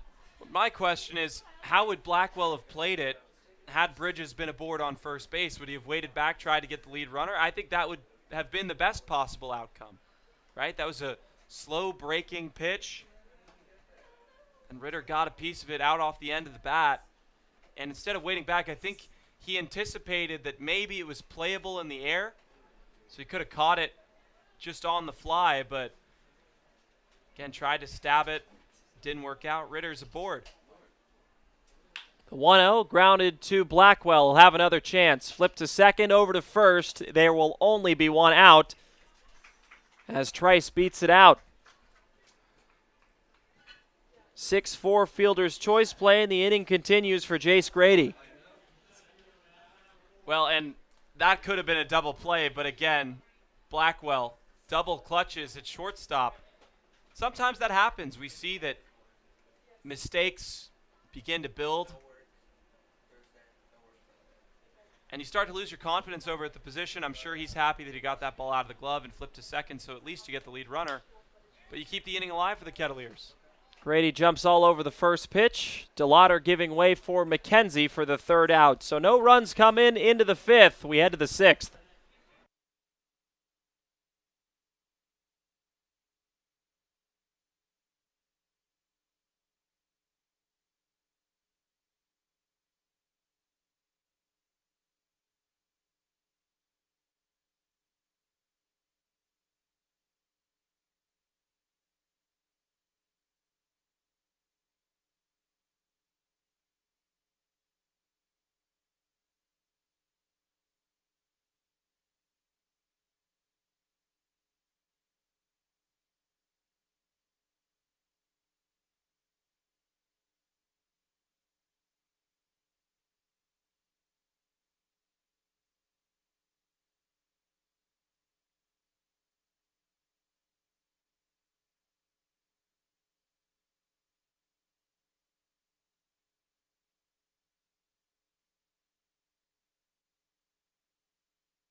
Top of the 6th inning for the Cotuit Kettleers Digital Network. I'm Chris Carey alongside my brother Stephen Carey and a new pitcher, Riley Hughey, out of the University of Central Florida. And he'll face the 7, 8, and 9 hitters in the bottom of the order, starting with Jared McKenzie. Yeah, check that, the College of Central Florida. I think we made that mistake last time. Again, it's one of the better junior colleges that's around. A lot of these guys like to go play in that area. But Hughey didn't have the best outing his last time out. As it's now 1-1, that's my mistake. Went 0 innings, 2 runs, no hits, 1 walk, and no strikeouts. It's looking to go a little bit longer here as McKenzie serves it the other way, foul. Certainly if he does anything close to what Logan Maitland did, this score is going to stay the same. Final line on Maitland. He went 3 innings, gave up 3 hits, no runs, 1 walk, and 3 strikeouts. Pretty good from Logan Maitland. Well, you had 1 strikeout from Holland, 2 from Adams, and 3 from Maitland. That's as good of a 1-2-3 as you'll see. But unfortunately, the score still remains 5-1 for Orleans.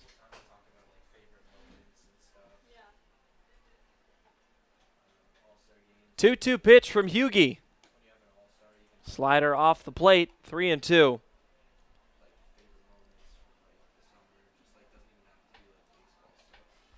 Harwich and YD tied last night, 2-2, in the very tie-heavy East.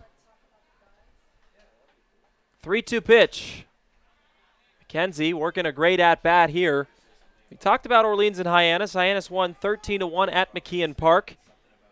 Wareham beat Chatham 8-1 at Veterans Field.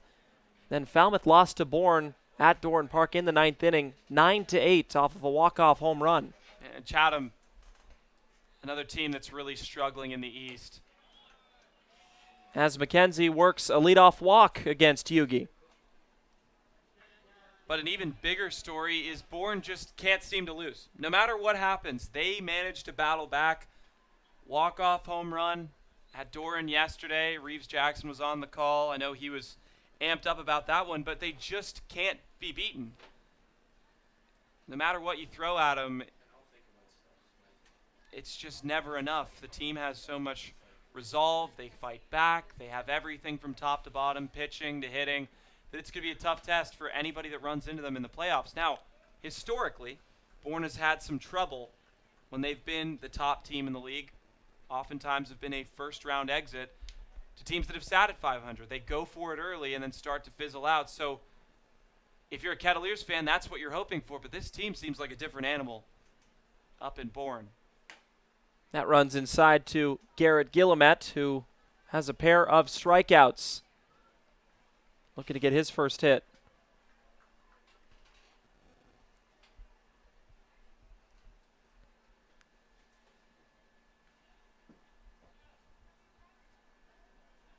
Has done a good job defensively behind the plate.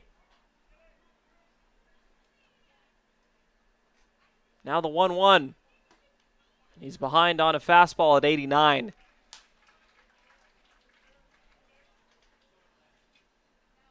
Kettleers fans, it has been a wonderful pleasure to cover games on the YouTube stream. Excellent work by Jack Roberts and Owen Zides, who are our 2 wonderful producers. They don't get enough credit.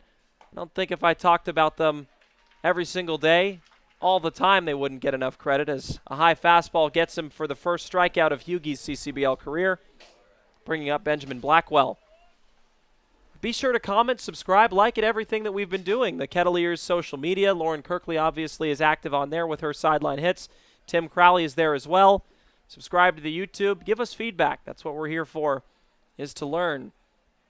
So Blackwell struck out looking and grounded out in his 2 trips to the plate.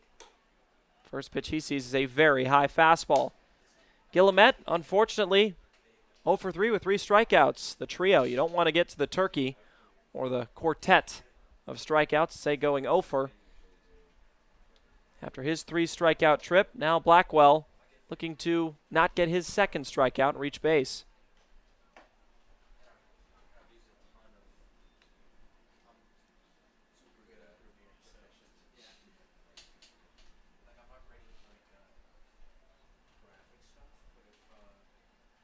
So it's a ball and a strike with one out and a runner on first. Here's a nice fastball. It ran in at 88. All he could do was foul it away. Well, and now the Kettleers, after allowing 4 hits in the first, 3 in the second, 2 in the third, have only allowed 1 over the last 2 innings. I should say 2 in the third innings. 1-2 runner goes. Line shot right back at Eric Brown. And all he'll have to do is tag the runner, Jared McKenzie, who got an early jump on that. Sometimes you get an easy one, and Eric Brown did it right there. We get out of the inning. Head to the bottom of the 6th.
First reliever off of the board for Orleans is Jake Somm, a very familiar face that the Cotuit Kettleers have had to face twice in the 2 games they've had to play against the Orleans Firebirds. In the first meeting, he went 1 2/3, actually picked up the save at 6-4, then picked up the win against the Kettleers at 12-4 here at Lowell Park.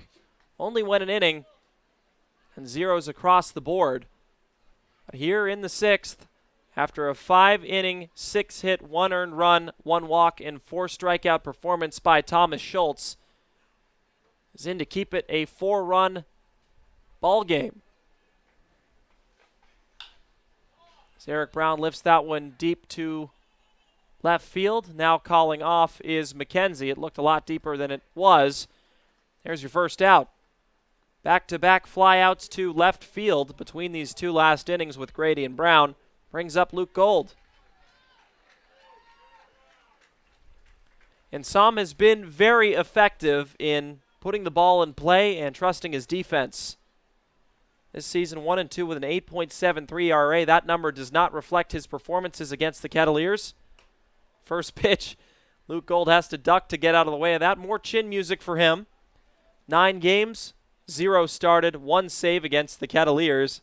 11 1/3 innings pitched and 11 strikeouts with 6 walks.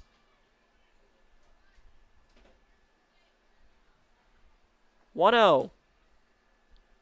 Now 2-0, and Psalm is a UCLA product, a teammate of the all-star Jake Brooks. Sure he's happy for number 33, who has done great work with Cotuit. 2-0, Gold grounded up the middle, and that sneaks past the glove of Blackwell. That might be the 7th hit of the game for the Kettleers, and I believe it is. 2nd hit of the game for Luke Gold, and with 1 out, Kettleers could get something going with Alex Sayre. Alex Sayre already has a good piece of contact his last time up, really effective at bats. I mean, he's stayed true to what he was coming into this game, still batting .500. 4 hits and 8 at bats.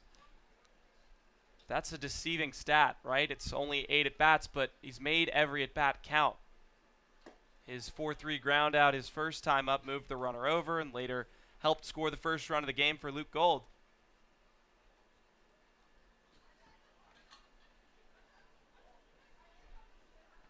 So the 0-1 to Sayre with Gold at first. He goes to another curveball, that time missing inside. Psalm hasn't had an issue with location with the 15 hits given up in 11 innings. Bats have seen the ball well against him except for Cotuit. Sayre fouls that back into the screening. He's looking to be one of the big pickups for Cotuit in this second half of the season out of Wright State. Just put up monster numbers there, and the expectation was maybe it's going to be a little different with the wood bat, but he's cementing himself as an everyday corner outfielder. In right field, he's made all the right reads and has gotten it done at the plate, which is pretty much all you can ask. Snap throw over to first, not in time. Guillemette just wanted to keep Gold honest and at bay at first base. You make a great point. The corner outfield spot before Sayre and Noah Bridges arrived was a big question mark. With Figueroa and Brett Roberts playing in left, platooning there. 2 unfamiliar guys playing a position they're not used to, and they've done a decent job, mind you. But it is different having a true outfielder out there with the ability to make those throws. Well, and I've said this about Sayre. We haven't had a true right fielder since Dylan Beavers left. R.J. Schreck's natural position was left. He had to fill that role. Now they're looking for a guy that's going to do the same. Gold's going to go. Guillemette is going to get him by a mile. Great throw from his knees. That's a strike him out, throw him out. Looked like a delayed call from Mike Hinojosa. Guillemette makes him pay. So a 1-2-3 inning for Psalm. Late call behind the plate, didn't notice, but when the dugouts, or when the players started heading to the dugouts, I guess it went 1-2-3. We head to the 7th.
Top of the 7th inning, and regrettably, the Kettleers are still down by 4 runs. Stephen Carey, Chris Carey for the Kettleers Digital Network. Wishing we could report better news, and even worse news, Peyton Chatinier coming up for the 4th time, already 3 for 3 with 3 singles. But he's going to face Riley Hughey for the first time as he misses inside 1-0. Chatinier has done a lot of damage to the opposite field, and still they continue to shift him. Kettleers are not typically known as a heavily analytics-driven team, despite the better efforts of our own Will Thompson, as this one's in on the hands and shot right at Bridges in left. He'll make the play. That's an out that the Kettleers needed to get. Retire Chatinier and then worry about the rest later. One's down here in the top of the 7th inning.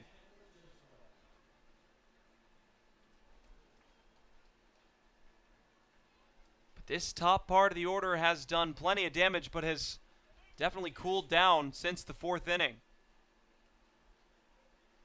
1 through 6 since the 4th inning is a combined 1 for 6.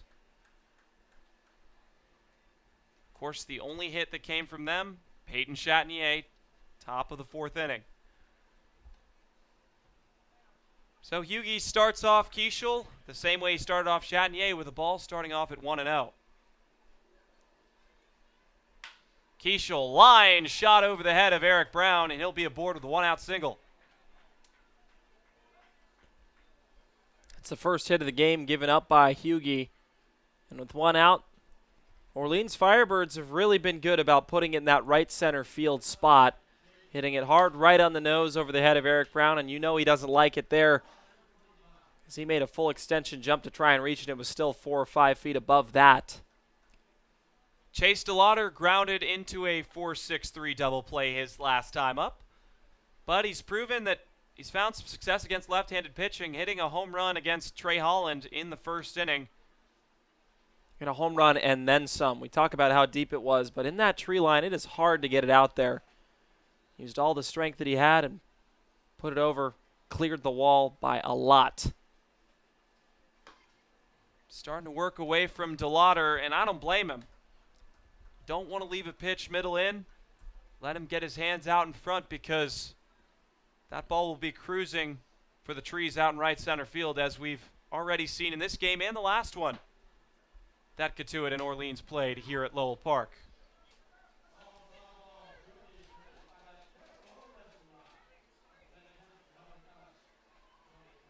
Kettleers have already surpassed the amount of arms in relief that they've used against Orleans here at Lowell Park. Last game they only used Will Jacobson and Dalton Radens.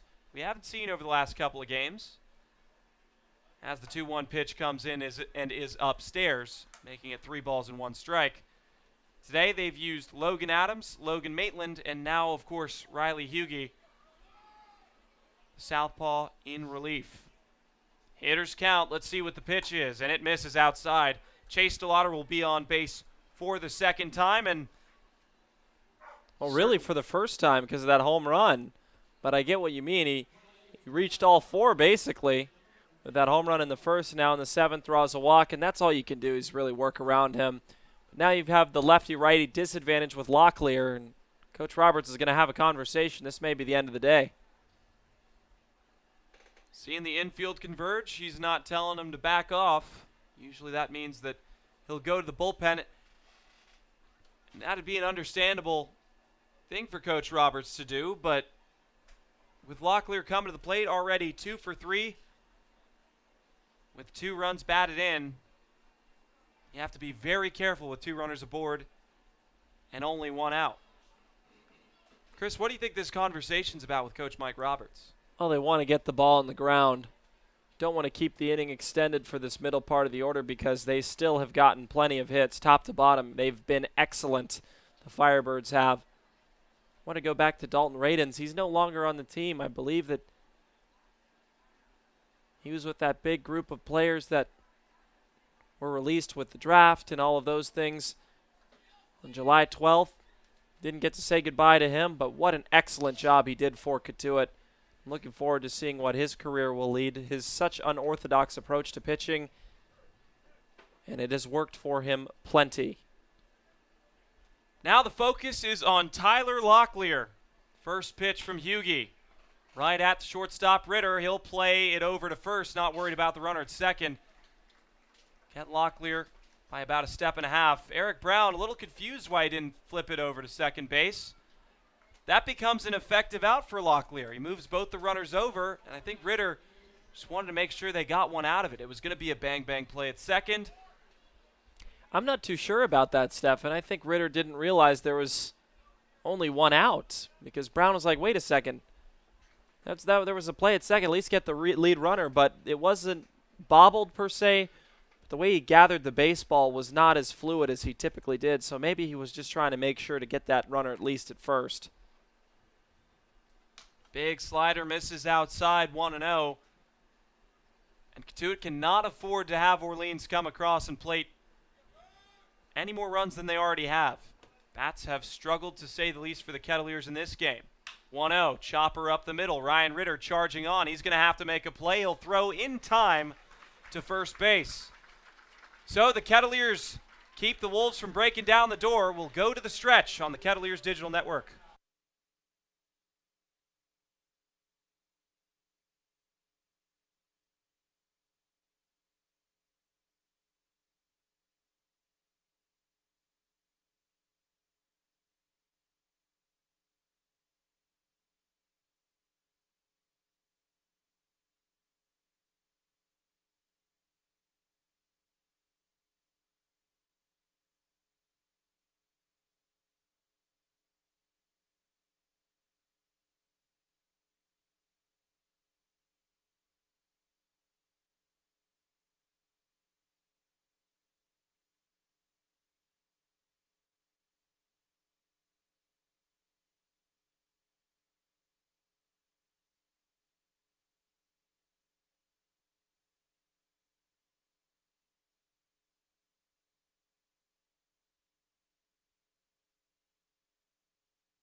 Now we're in the bottom of the seventh. We heard an excellent rendition of Take Me Out to the Ball Game, one of the two songs that I feel like actually plays here consistently.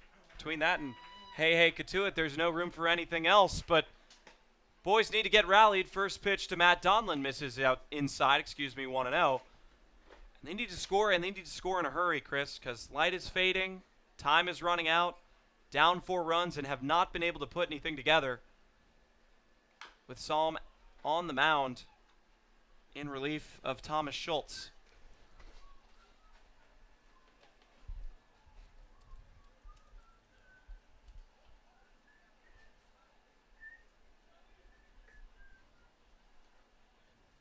One coming from Psalm. And on the hands of Donlin, he fouls it back towards us. It's 1-2.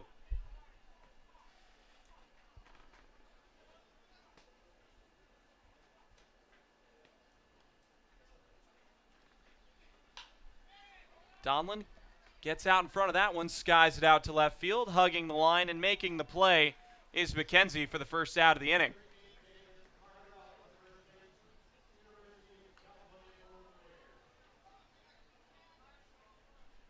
Positive sign, Donlin starting to tee up the ball a little bit more, making contact, launching. That's a good sign. Typically with catchers that aren't known for their hitting ability, you just want to have them play good defensive ball. Anything else is extra and icing on the cake. But a guy they'd like to get going in this game, Nathan Martorella, who, as we mentioned, had an excellent BP session. I know that typically doesn't translate too much into the game, but he was stroking the ball, seeing it really well. showing off that warning track plus power. As Psalm will fire in the 1-0 pitch. That looked like a curveball, and Martorella was okay with letting that one pass him by, but it was a called strike. He'll jump on this pitch and lift it out towards center field. DeLauder's going to come in and make the catch for the second out. So back-to-back flyouts is how the 7th inning starts for the Kettleers bats. But fortunately, it's Noah Bridges' turn. He has a 2-hit day in the works so far at the plate. Had 0 hits and 3 ABs last night, but 2 for 5 on his young season. First pitch fastball downstairs, 1-0. Bridges unfortunately got a single out to right field, but Costello intelligently threw behind him and he got caught in a rundown.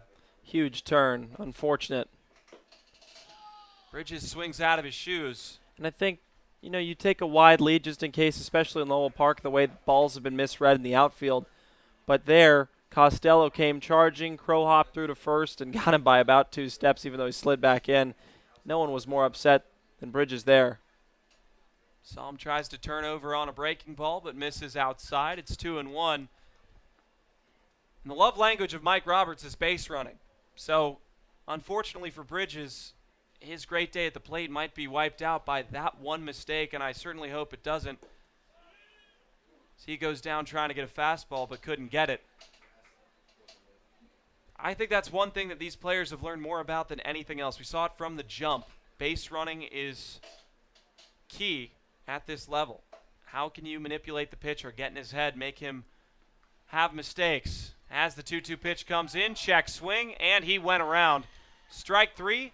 Noah Bridges down for the first time this game. We'll go to the 8th inning, where the Firebirds bats will look to increase their 4-run lead on the Kettleers Digital Network.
Top of the 8th inning. Firebirds leading by 5. Stephen Carey, Chris Carey for the Kettleers Digital Network. Them.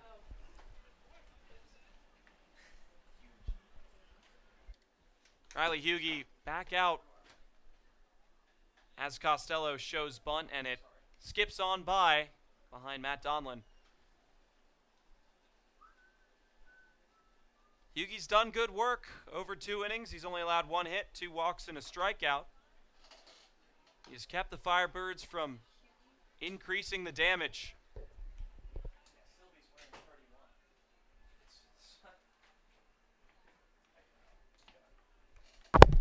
Folks, we have to make a correction. Jack Philby is pitching for the Orleans Firebirds. We seem to have a mistake on the numbers. 31 and 37. No, we didn't. No, we didn't. That's the best part. As there's a base hit down the line. Costello's going to try and chug into second. He's going to get in there standing up. So the thing that happened was Philby's actually wearing the number 31 jersey that is Psalm's. So they indicated Psalm, who's listed on the roster, still at 31, and that was our assumption. So just a miscommunication between all of us. Philby so far, 2 innings pitched, 1 hit, 2 strikeouts. Going to give him his credit there. Apologies. Even our public address announcer thought it was Psalm as well. We figured it out. So Jack Philby, our apologies. Didn't know you're wearing number 31 today. So that's Jake Psalm's typical number. Well, a leadoff double is what starts off Orleans in the top of the 8th inning. Once again, they continue to attack the Kettleers pitching. Jared McKenzie up for the 4th time. He's reached base in each of his plate appearances. Started off with a single in the 1st and 2 walks, 1 in the 3rd and 1 in the 6th.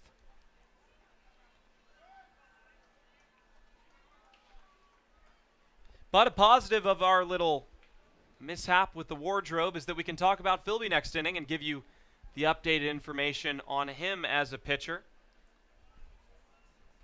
So there's always a silver lining, right, Chris? You have to keep things positive, especially. That's if he comes back out in the 8th inning, of course. I mean, he's already had 2 great innings of work. Light continues to bear down. They may want to go with another different pitcher with 9-1 and 2 hitters coming up. So the 1-1 is upstairs. That's a good point, Chris. Certainly the light's starting to fade a little bit. Jack Philby. I'll fill him in now. How about that? Another one of those UCLA products. So you got to give him credit where credit's due because he's come out and pitched excellently. And his ERA doesn't reflect the performance. 2-1 so far, 8.71 ERA. That's certainly going to go down. 7 games, 0 started, 10 1/3 innings pitched. Now that's 12 1/3 now with 13 strikeouts now, 6 walks, and now 15 hits. He's done great work against the Kettleers. We'll see if he comes back out in the bottom of the 8th inning. Quickly, Jared McKenzie's ahead in the count, 3-1. He's no stranger to walking today, already has a pair of them. Hopefully it's not a trio here with runner on second base. That would put 2 runners aboard with nobody out. For Garrett Guillemette coming up next. The 3-1 pitch way upstairs, and he'll take his base for the 3rd time. Coach Mike Roberts is pointing to the dugout and pointing to the bullpen. There's going to be a pitching change. We'll come back with all the information after this.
It's Hamble time here in the top of the 8th inning, and once again, he's inherited runners aboard.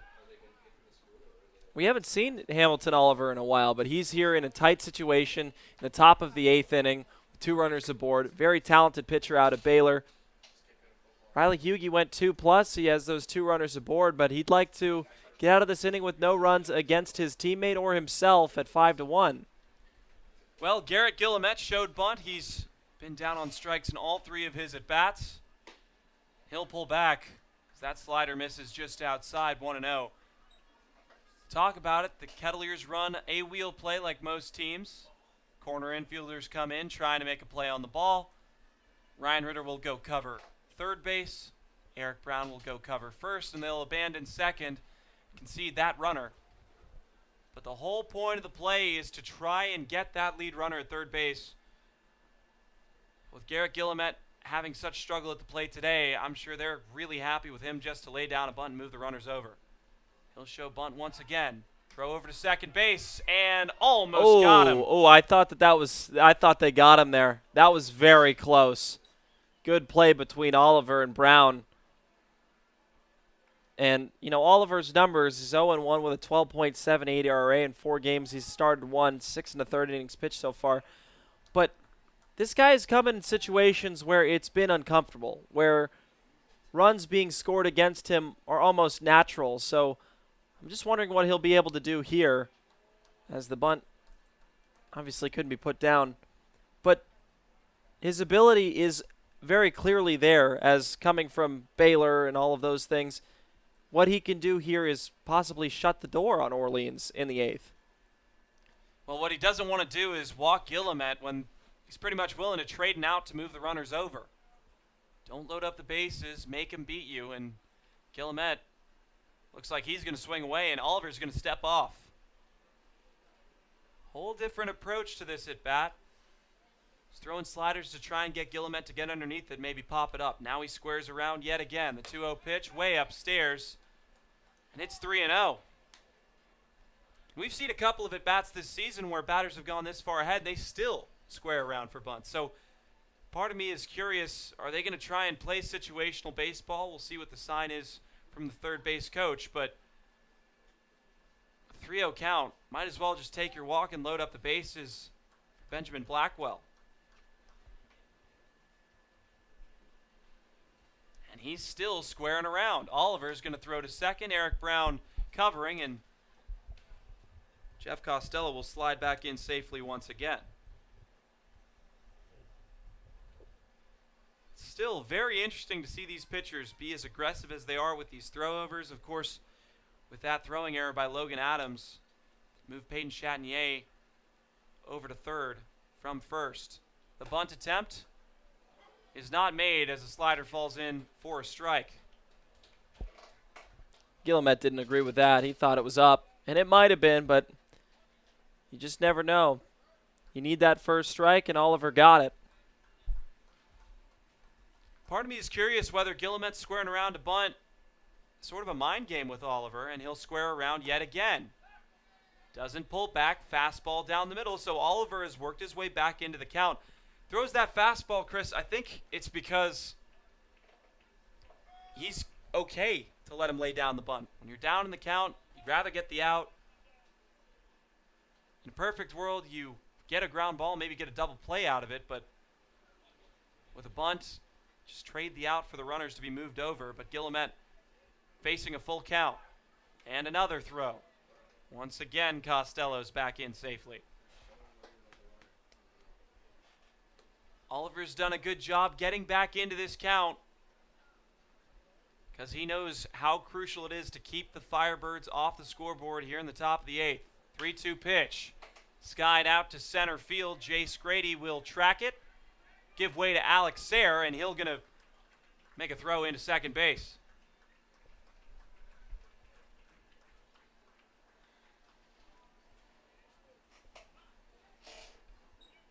So that fly out puts runners on the corners. Not quite as good as laying down a bunt and moving the runners both over into scoring position.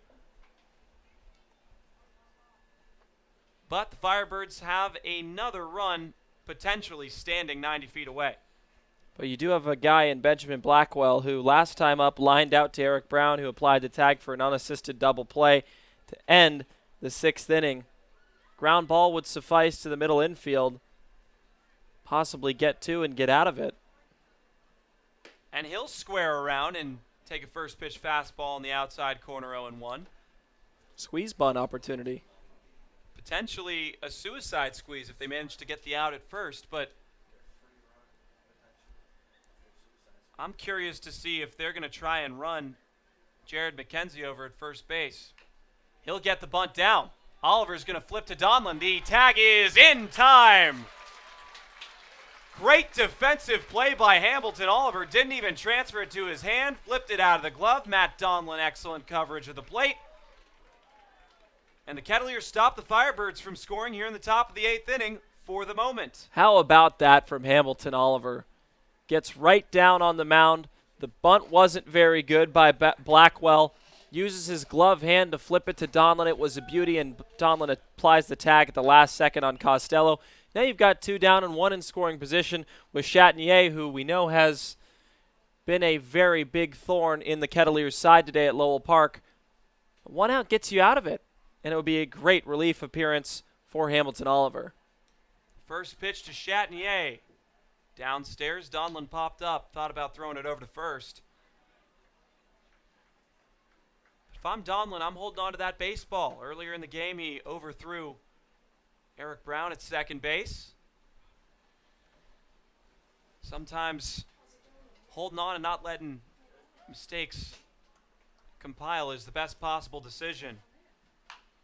Chatinier's way out in front of that one. Ritter's going to have only 1 play at first. He'll fire across in time. So the Kettleers keep it at a 4-run lead for the Firebirds. Bottom of the 8th incoming on the Kettleers Digital Network.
In a Cape Cod season like no other, rosters changing constantly, Cotuit losing 10 players to the draft, versatility has been vital for the Kettleers. Brett Roberts excelling at left field after not playing it at all in college. Ryan Dio going from being a bullpen catcher to activated as a bullpen arm. Drew Compton playing both third and outfield. And Eric Brown being listed on the All-Star team as a utility player. I think what makes this team so special is that Coach Roberts built it with baseball players and not just position players. Back to you guys. A team of baseball players indeed, and that's all you can really say. These guys have had to adjust so much to players leaving for the draft, players leaving for whatever other reasons, that they've had to play a number of positions. Chris, you talk about Eldridge Figueroa, Brett Roberts having to play the outfield, playing positions that they're not particularly comfortable with, and stepping into those roles and stepping up to the plate. Now, fine-tooling this roster is going to be a key in the second half of the season, finding out who your players are, who your baseball players are, who's not going to get cemented into one particular role. You need to find some versatility in the pieces that you do have and find some fight and some resolve in these later innings, especially against a team that you haven't beaten in over 1,000 days. I don't know if the guys know that stat, but that's something that you have to think would be a motivating factor coming into this game. Certainly so, Stefan, and I just think touching on that with Coach Roberts, he was just so honest and candid about it. He wants baseball players, and he does have plenty of those, just sometimes they don't fit. And we found a good mix of guys that can play everywhere and play every single day, and I think that that's what he has to figure out is who are these starting 9 going forward. Sayre's done a great job, Bridges as well.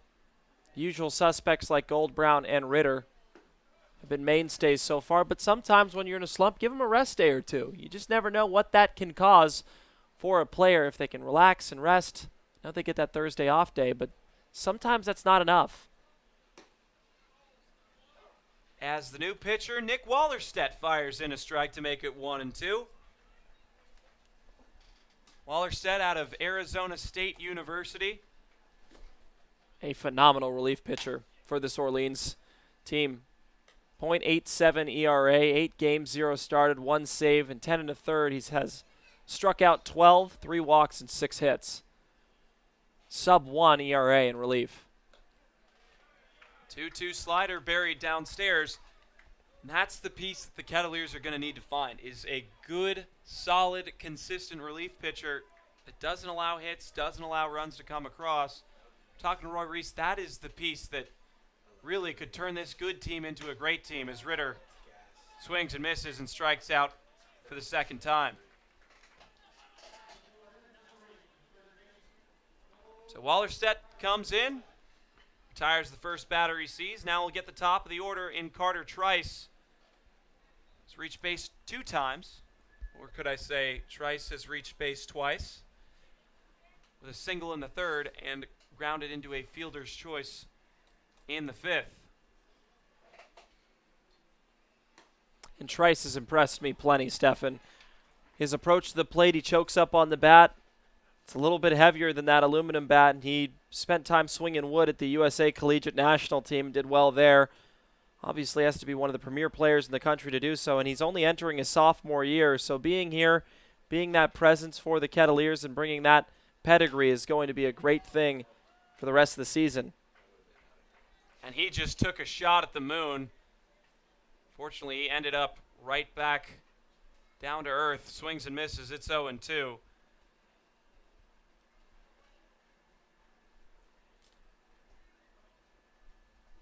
Here comes the pitch from Wallerstedt, and it misses outside. Cotuit will travel to Chatham tomorrow at Veterans Field. We have not been there yet. We've gone to every stadium in the CCBL except for Chatham, so we'll make our maiden voyage there. Of course, tune in on the Kettleers radio network for all of the action. As the 1-2 slider misses outside, Chatham, a team that the Kettleers have had some success against recently, and if this game continues to go the way that it is, Chatham could be the game that the doctor ordered. Go back, retool, get a win against a team that you're comfortable with, that you've already gotten a pair of wins against this season, and attack the rest of the season with a full head of steam.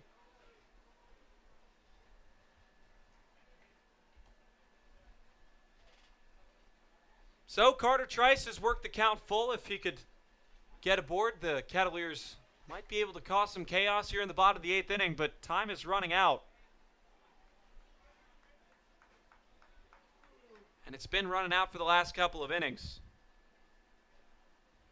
3-2 from Wallerstedt. Rolled over to the third base side. Keishel will fire just in time. So a pretty play by number 9 at the hot corner. That time it wasn't too hot, just a slow roller. Managed to throw across his body and fire a strike over to the first baseman, Locklear, for the second out of the inning. That's a much more difficult play. He waited back on the ball, was still rolling slowly, had to throw very hard to get over to first, and luckily for the Firebirds it was accurate, or else Trice would have legged out his second single of the game. Jace Grady up, 4th time. Swings at the first pitch and fouls it back to the left side. Grady has not cashed in this game. Has been one of the most efficient offensive players on this team coming into today. But he has a pair of flyouts and a strikeout in the 3rd inning. Grady, bouncer up the middle. Blackwell coming on, double clutches, makes the throw, and it is in time. Another bang-bang play at first base. Blackwell with the adjustment. We'll go to the 9th inning. Kettleers still down by 4.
Welcome back to Lowell Park. Lots of key games taking place tonight. Let's take a look at those. Brewster and Falmouth tied 1-1, top of the 6th. Hyannis cooling off after a 2-game win streak and a huge 13-1 win last night over Orleans. They're trailing 9-1 against Wareham.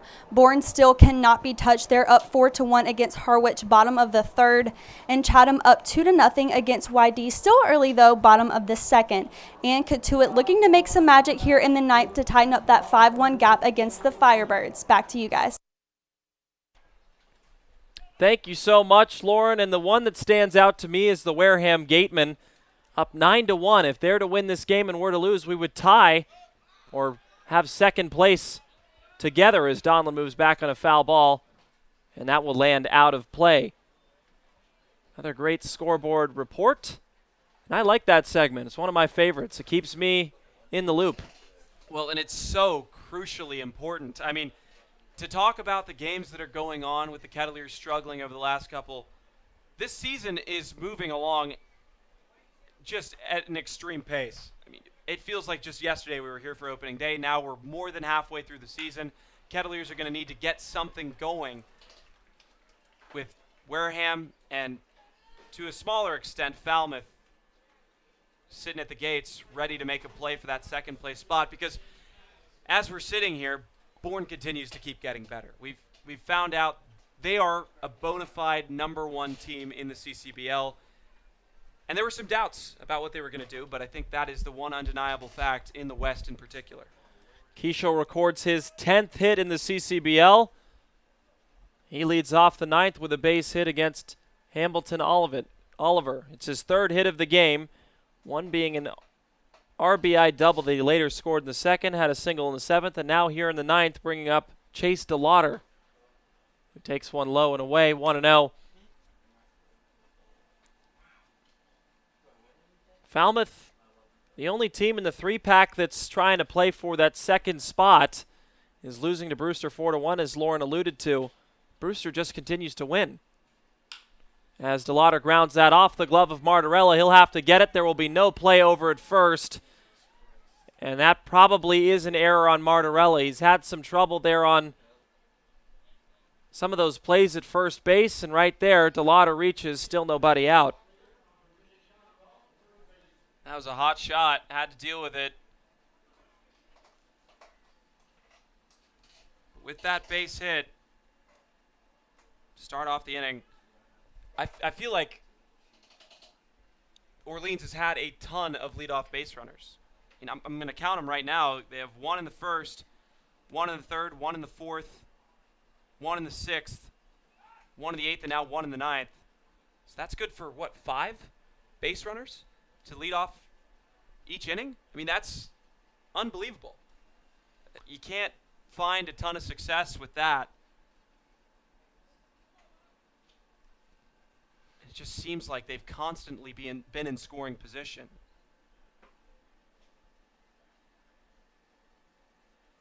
It's 6 as Locklear pops it up. Another chance for Martorella, and this would be a good one, as Brown calls him off and makes a basket catch. Very awkward catch calling Martorella off, but he made the play, enough so that it sets up a double play ball possibility for Corey Acton. Man, that's an incredible catch by Eric Brown, but I don't know why he was the one that made that play. I mean, all of his momentum was going as he's rushing over towards the right side. Just shows how much appreciation they have for his defensive ability, but he had to make an awkward catch. Nathan Martorella probably shied away from that one after having an error in the last at bat. Don't want to get too mental and overthink these things, because that's how these mistakes begin to pile up, but fortunately, the Kettleers getting out here. First pitch fouled away. You can hear the heads up from the left side stands. Bourne just continues to win. Brewster doing a great job here, both at the top of their respective divisions, and I'd like to see them play together. I feel like their teams match up fairly well. Their frontline starter was Nick Zawak. I believe that he probably left for the draft at this point. And Bryce Hubbard, who we saw yesterday, I think that he was the best pitcher that we've seen all season long, especially on the road. I think without question. And we've had some very good pitchers come through us. I mean, talk about Zawak, one of the people that comes to mind. Spencer Miles, who struck out 9 at Wareham. As Hamilton Oliver steps off. We've had some of our own. Jake Brooks, Jake Smith, Justin Mice.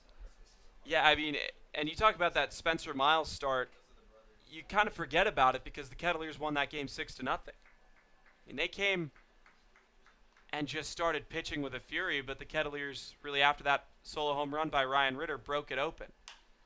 This one's fouled back. Moving back is Trice. He's going to try and get there, but it will land in front of him. Now an 0-2 count. I feel like we've seen that play before. Saw it earlier in this game, except it was Orleans on defense. But I've liked what I've seen from Hamilton Oliver. He's been I was just about to say that. pretty much out of the rotation for the last, 2 weeks or so. Now coming back in, pretty good time. Now, I get it, it's low risk. You're down by 4 already, but always, if a pitcher can get outs and pitch to strike out, pitch to get ground outs, you're always going to enjoy seeing that if you're Coach Mike Roberts. The 0-2, the fastball's left up, making it 1 ball and 2 strikes. But this is the type of situation that Oliver needed. He was in a very uncomfortable top of the 8th inning where he came with 2 runners on, 1 in scoring position, got a fly out, then a fielder's choice play, got the second out, and then a ground out to Ritter, and he was able to get out of it, not allow any runs against Riley Hughey as he misses there, making it 2-2. So now all he can do is really just go and pitch. Right now recorded an out with a great play by Eric Brown. Yes, 2 runners are on. 1 reached on a fielding error. The other one was a base hit, a true base hit. But still, a 2-2 strikeout here changes the momentum. And he gets it right there. Snap throw to second. Did they get him? They did! What a throw down by Matt Donlin. It's a strike him out, throw him out. And Hamilton Oliver is out of the inning. Defense absolutely great here in the 9th. We head to the bottom of it. Try and get 4 runs or more for the Kettleers.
Eric Brown, Luke Gold, and Alex Sayer are in the way of Wallerstedt's chances, trying to close it out at a 4-run ball game. The first pitch to Eric Brown is popped out of play.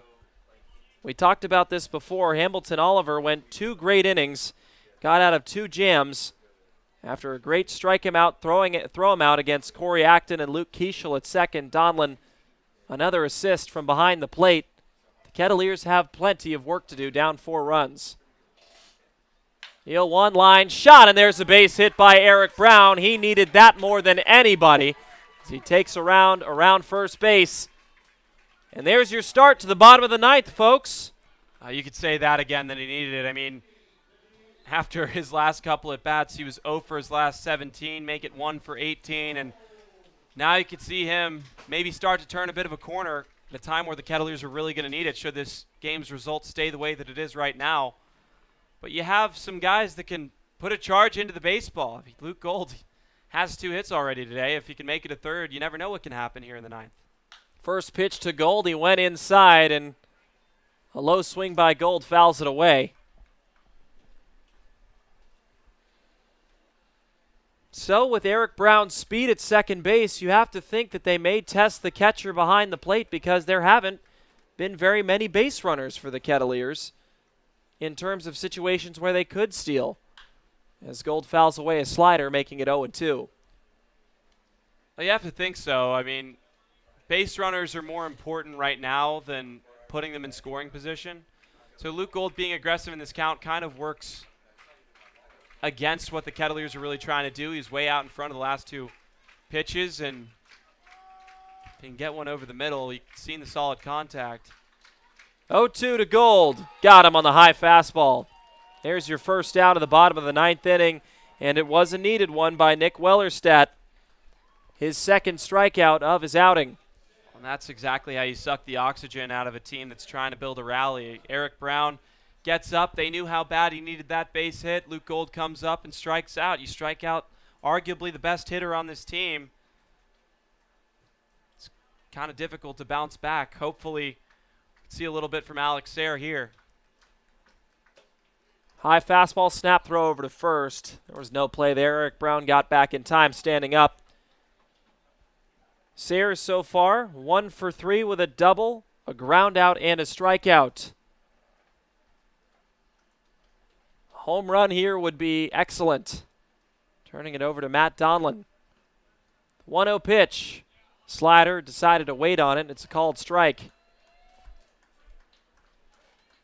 Didn't ever fully address the umpire, Mike Hinojosa. He's called a pretty good game so far. Mark Furtado over at first and Brandon Johnson at third. These umpires do such thankless work here in the CCBL, and would like to thank them for their job today as they get him out in front with the slider there. Well, we know yesterday's crew got an earful from Coach Mike Roberts after he was bounced from the game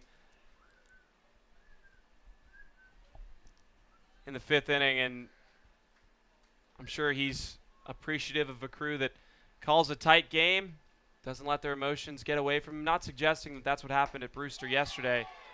Back-to-back strikeouts for Wallerstedt, and he's 1 out away from getting a much-needed Orleans win, which would be good for 9th of the season.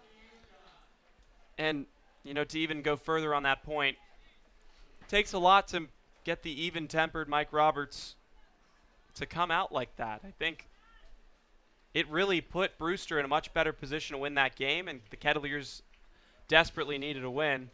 First pitch to Donlin. Eric Brown is going to go and take second base, but there was no play as he puts himself in scoring position. But Matt Donlin is the lifeline for the Kettleers after back-to-back strikeouts followed Eric Brown's leadoff single. 0-1. Donlin lifts it to left field. McKenzie is under it, and Orleans has won. It seems that the legendary Phoenix's fire burned too bright this season, and we'll have to wait till next season for the Cotuit Kettleers to possibly beat the Firebirds. That is back-to-back Eastern opponents sweeping the Kettleers in a matter of 2 days. Cotuit falls to 11-13. Orleans picks up that big 9th win to shake up the East even more in that 3rd through 5th spot as we head to Veterans Field tomorrow to face the Chatham Anglers at 7 o'clock on the Kettleers Radio Network. We hope that you join us. But that's all from us, from Chris Carey, Stephen Carey, our wonderful crew, Owen Zides, Jack Roberts, Lauren Kirkley, and Tim Crowley. We hope you have a wonderful night, and we'll see you tomorrow against the Chatham Anglers at Veterans Field.